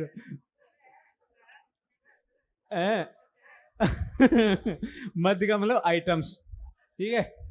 अरे कोई चीज, हाँ वस्तु बोलूं, वस्तु होती नहीं तो कैसे बोलूं इसको तुम वस्तु मान लो उसको, ठीक है। पहले वो वस्तु होती नहीं है, या तो उसको मद लिखा जाता है या आइटम्स लिखा जाता है, ठीक है ना। अब थे भी वस्तु मानना चाहो तो मान लो बोले मैं आपको वस्तु नहीं बताऊंगा आइटम मान लो थे अब तो राजी हो हाँ चलो तो लिखो, इसमें क्या लिखाया था मैं आपको? निम्न में से कौन सी मदें राष्ट्रीय आय, राष्ट्रीय आय में शामिल नहीं है, राष्ट्रीय आय में शामिल नहीं है, लेकिन व्यक्तिगत आय में शामिल की जाती है।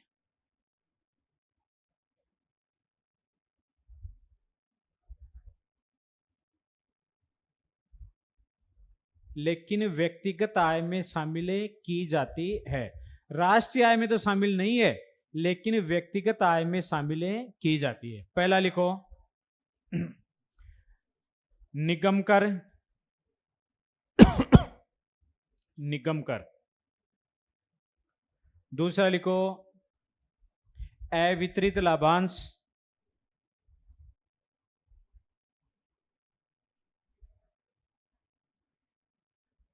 अवितरित लाभांश। तीसरा लिखो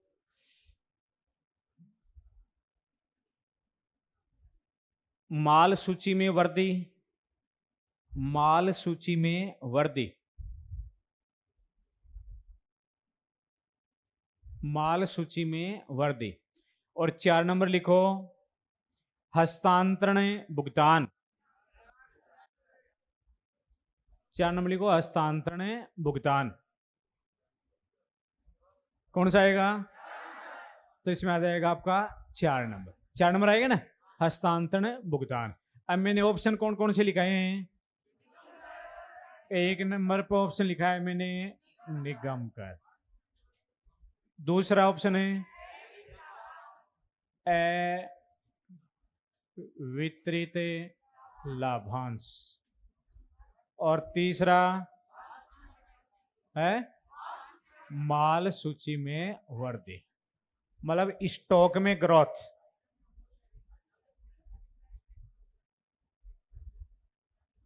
और 4 नंबर लिखा है मैंने हस्तांतरण भुगतान, ये लिखा है मैंने।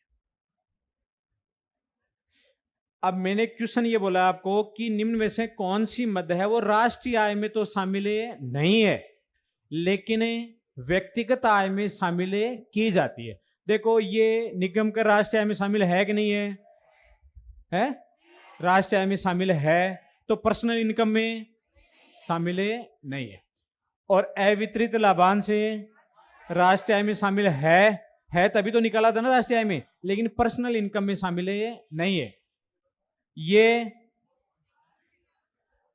राष्ट्रीय आय में भी शामिल है और पर्सनल इनकम में भी शामिल है, दोनों में शामिल है। तो लेकिन अपने को बताना कौन सा था? जो राष्ट्रीय आय में तो शामिल नहीं है, लेकिन व्यक्तिगत आय में शामिल है। तो इसका मतलब ये हो जाएगा।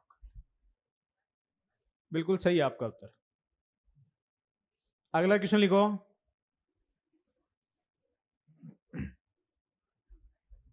निम्न में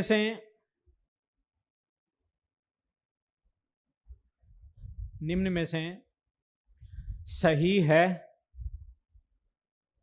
निम्न में से सही है। पहला ऑप्शन लिखो NI बराबर NNP माइनस। देखो आपको बताया हुआ है जब नीचे कुछ लिखा हुआ नहीं हो, मार्केट प्राइस फैक्टर कॉस्ट नहीं लिखा हुआ हो, तो क्या मानोगे उसको? मार्केट प्राइस मानना है। तो मैं इसमें नहीं लिख रहा हूं।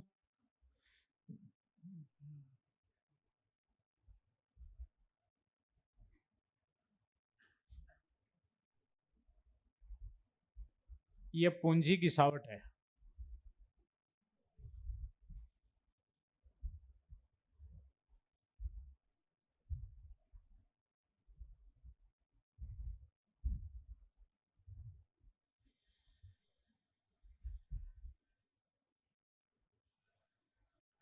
दूसरा ऑप्शन लिखो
ये विदेशी है भाई, विदेशी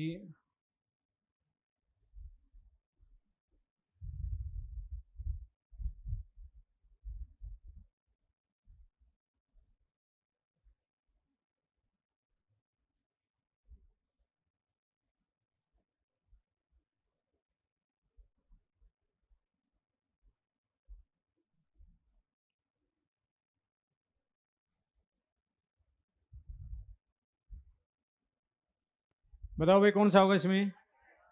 4 नंबर, 4 नंबर होगा क्या? तो इसमें क्या दिक्कत है भाई 1 नंबर में? देखो इसमें एनआई पूछा है, राष्ट्रीय आय पूछा है ना, और ये आपको पता है कि राष्ट्रीय आय एनएनपी फैक्टर कॉस्ट होता है, शुद्ध राष्ट्रीय मतलब नेट नेशनल प्रोडक्ट होता है, और इसमें एनएनपी दे रखा है, मतलब ये एनएनपी फैक्टर कॉस्ट होता है, ये एनएनपी मार्केट प्राइस है। अब इसमें से माइनस किया है पूंजी गिसावट, पूंजी गिसावट तो पहले ही नहीं थी, तो इसमें पूंजी गिसावट माइनस है नहीं होगी। फिर आगे दे रखा है शुद्ध अप्रत्यक्ष कर, ये तो होगा ना, तो इसका मतलब ये गलती कहां हुई है, ये नहीं आना चाहिए था, समझेंगे? सिर्फ क्या आना चाहिए था, एन आई बराबर एन एन पी माइनस शुद्ध अप्रत्यक्ष कर, तब ये भी क्या हो जाता, सही हो जाता। दूसरा देखो सही है कि नहीं है, जीएनपी मार्केट प्राइस है भाई, नहीं दे रखा जीएनपी मार्केट प्राइस है ना, इधर दे रखा है एनआई, एनआई का मतलब एनएनपी फैक्टर कॉस्ट है ना, फिर इसमें दे रखा है पूंजी गिसावट। तो आप जब एनआई में पूंजी गिसावट जोड़ दोगे, देखो अपने 20 रुपया लिखा था एग्जाम्पल में, 20 रुपए में अपने 2 रुपया पूंजी गिसावट जोड़ी थी, तो 22 रुपये हो गया था ना, वो 22 रुपये क्या था, जीएनपी फैक्टर कॉस्ट था, और इस जीएनपी फैक्टर कॉस्ट में अपने प्रोक्स कर जोड़ा था 4 रुपया, 1 रुपया अपने सब्सिडी का घटाया था, तो 25 रुपया जीएनपी मार्केट प्राइस आया था कि नहीं आता, इसका मतलब ये बिल्कुल है, सही है। अब बात करें अपन तीसरे की, ये जीडीपी है, नहीं लिख रखा है, इसका मतलब जीडीपी मार्केट प्राइस। जीडीपी में आपको पता है विदेशी शुद्ध साधन आय शामिल है नहीं होती। इधर दे रखा है एनआई, एनआई मतलब राष्ट्रीय आय, राष्ट्रीय आय का मतलब राष्ट्र के लोगों की इनकम, चाहे वो यहां से कमाए चाहे वो विदेश से कमाए, इसका मतलब एनआई में विदेशी शुद्ध साधन आय शामिल है ना। अब इसमें पूंजी गिसावट और जोड़ रखा है, इसका मतलब एनआई में आप पूंजी गिसावट आप जोड़ देते हो, तो ये आपका बन गया, देखो 20 रुपए था ना, अरे एग्जाम्पल में 20 रुपए एनआई था, 20 रुपए में अपने 2 रुपया पूंजी गिसावट जोड़ा था, तो जीएनपी फैक्टर कॉस्ट बन गया था, तो यहां तक बन गया जीएनपी फैक्टर कॉस्ट। फिर इसमें शुद्ध प्रोक्स कर अपने जोड़ दिया, तो इसका मतलब जीएनपी मार्केट प्राइस बन गया, और जीएनपी मार्केट प्राइस में से अपने एनएफआई निकाल दिया तो आपका बन गया जीडीपी मार्केट प्राइस, इसका मतलब ये भी सही है। तो इसमें आपका कौन सा हो जाएगा, इसको आप सही करके लिख लो नीचे।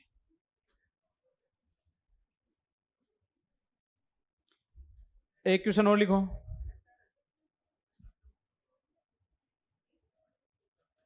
बेटा तो इसको देखो, इस टॉपिक में क्या है, जब तक आपको 15-20 क्वेश्चन नहीं करवाऊंगा तब तक क्लियर नहीं हो पाएगा टॉपिक।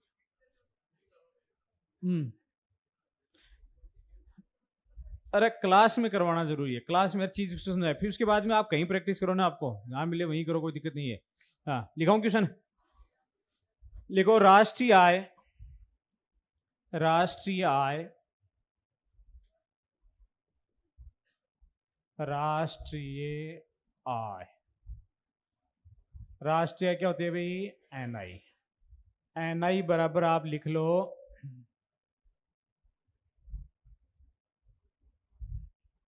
25,000 करोड़। एनआई कितने की है, 25,000 करोड़ की है राष्ट्रीय आय। पूंजी गिसावट,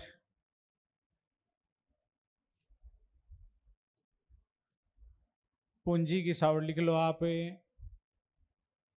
5,000 करोड़ की पूंजी गिसावट लिख लो।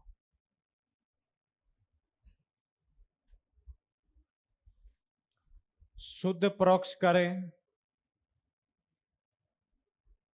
शुद्ध प्रोक्स कर, शुद्ध प्रोक्स कर लिख लो 3,000 करोड़। विदेशी शुद्ध साधन आय,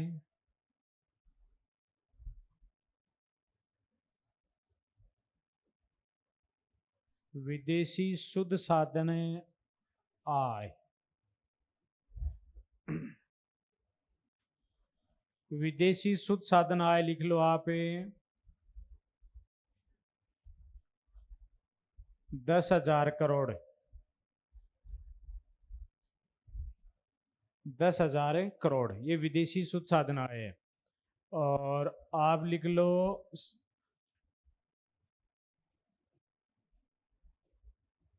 आर्थिक सहायकी, किसको कहा जाता है आर्थिक सहायकी? सब्सिडी को।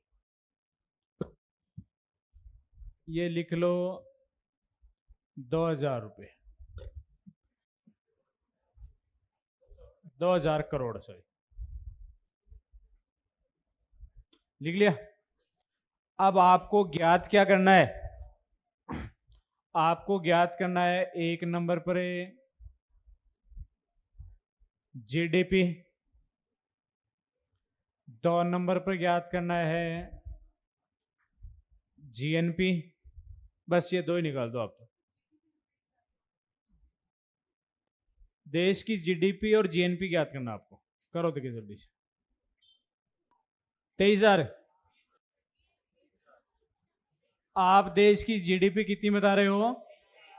23,000। 23 बोल रहे हो ना? 20 30। अरे जीडीपी की बात कर रहा हूं मैं। 23,000। चलो मैं लिख लेता हूं, अभी कर लेंगे अपन। भाई गलत है कि सही है वो अपन देख लेंगे इसको। तो यहां पर आप बता रहे हो कि ये 23,000 है करोड़। अरे जो भी आएगी कर लेंगे, एक बार लिख लिया मैंने। जीएनपी कितनी निकाली आपने? है 31। ये जीएनपी आपने निकाली है 31,000 करोड़, ये करोड़ में। अब आप देखो इसमें सही है कि ये अपना गलत है। आपको पहले जीडीपी निकाली है ना, तो ये आपको पता है कि भाई देश की जीडीपी आपको ज्ञात करना है। एनआई आपको दे रखा है, तो आप एनआई लिख लो। हो गया एनआई। अब आपको सबसे पहले क्या देखना है कि इन दोनों के बीच में क्या अंतर है ना? तो कितने का अंतर है भाई? एक तो देखो ये मार्केट प्राइस है, ये फैक्टर कॉस्ट है, ये घरेलू उत्पाद है, ये राष्ट्रीय उत्पाद है। समझ नहीं? ये और क्या अंतर है? यही तो है अंतर। ये सकल उत्पाद है, ये शुद्ध उत्पाद है। अरे शुद्ध ही तो है कि। तो आप इसके अंदर सबसे पहले तो आपको देखो घरेलू उत्पाद है ना, और ये है राष्ट्रीय उत्पाद, क्योंकि एनआई का मतलब एनएनपी फैक्टर कॉस्ट होता है।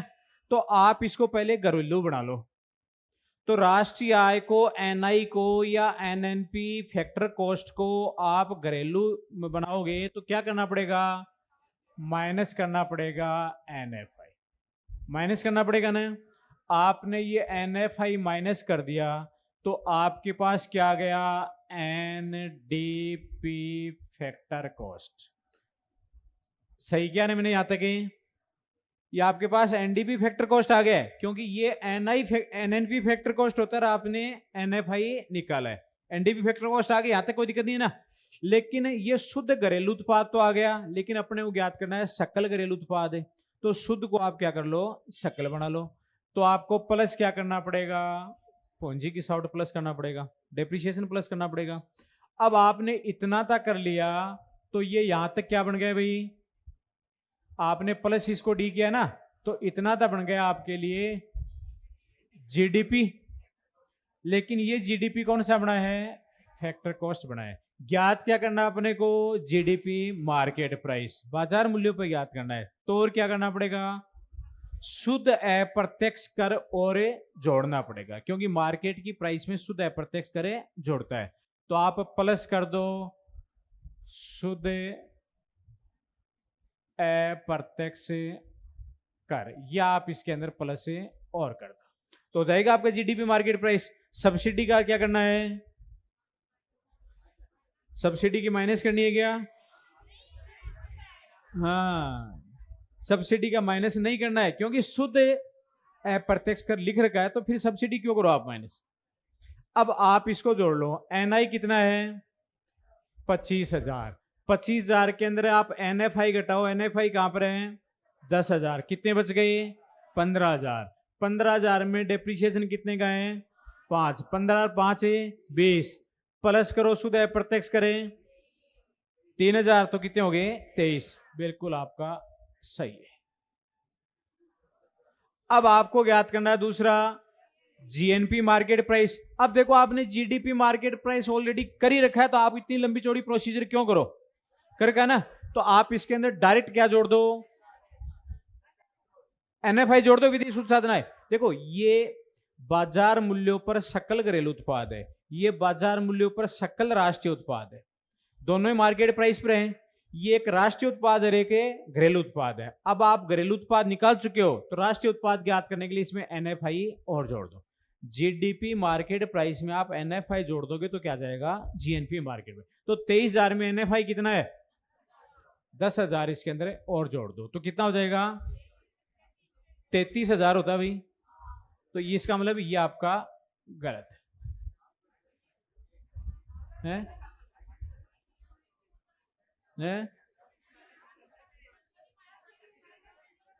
सब्सिडी माइनस करें। अरे सब्सिडी माइनस क्यों करेंगे, अरे जब आपको शुद्ध परोक्ष कर दे ही रखा है, शुद्ध परोक्ष कर क्या होता है परोक्ष कर माइनस सब्सिडी, तो पहले से कर रखा है, दोबारा क्यों करो। तो ये आपके कितना हो जाएगा 33,000 करोड़ हो जाएगा। इसका मतलब आपने एक सही किया और एक गलत किया, ये सही होगा इसका उत्तर।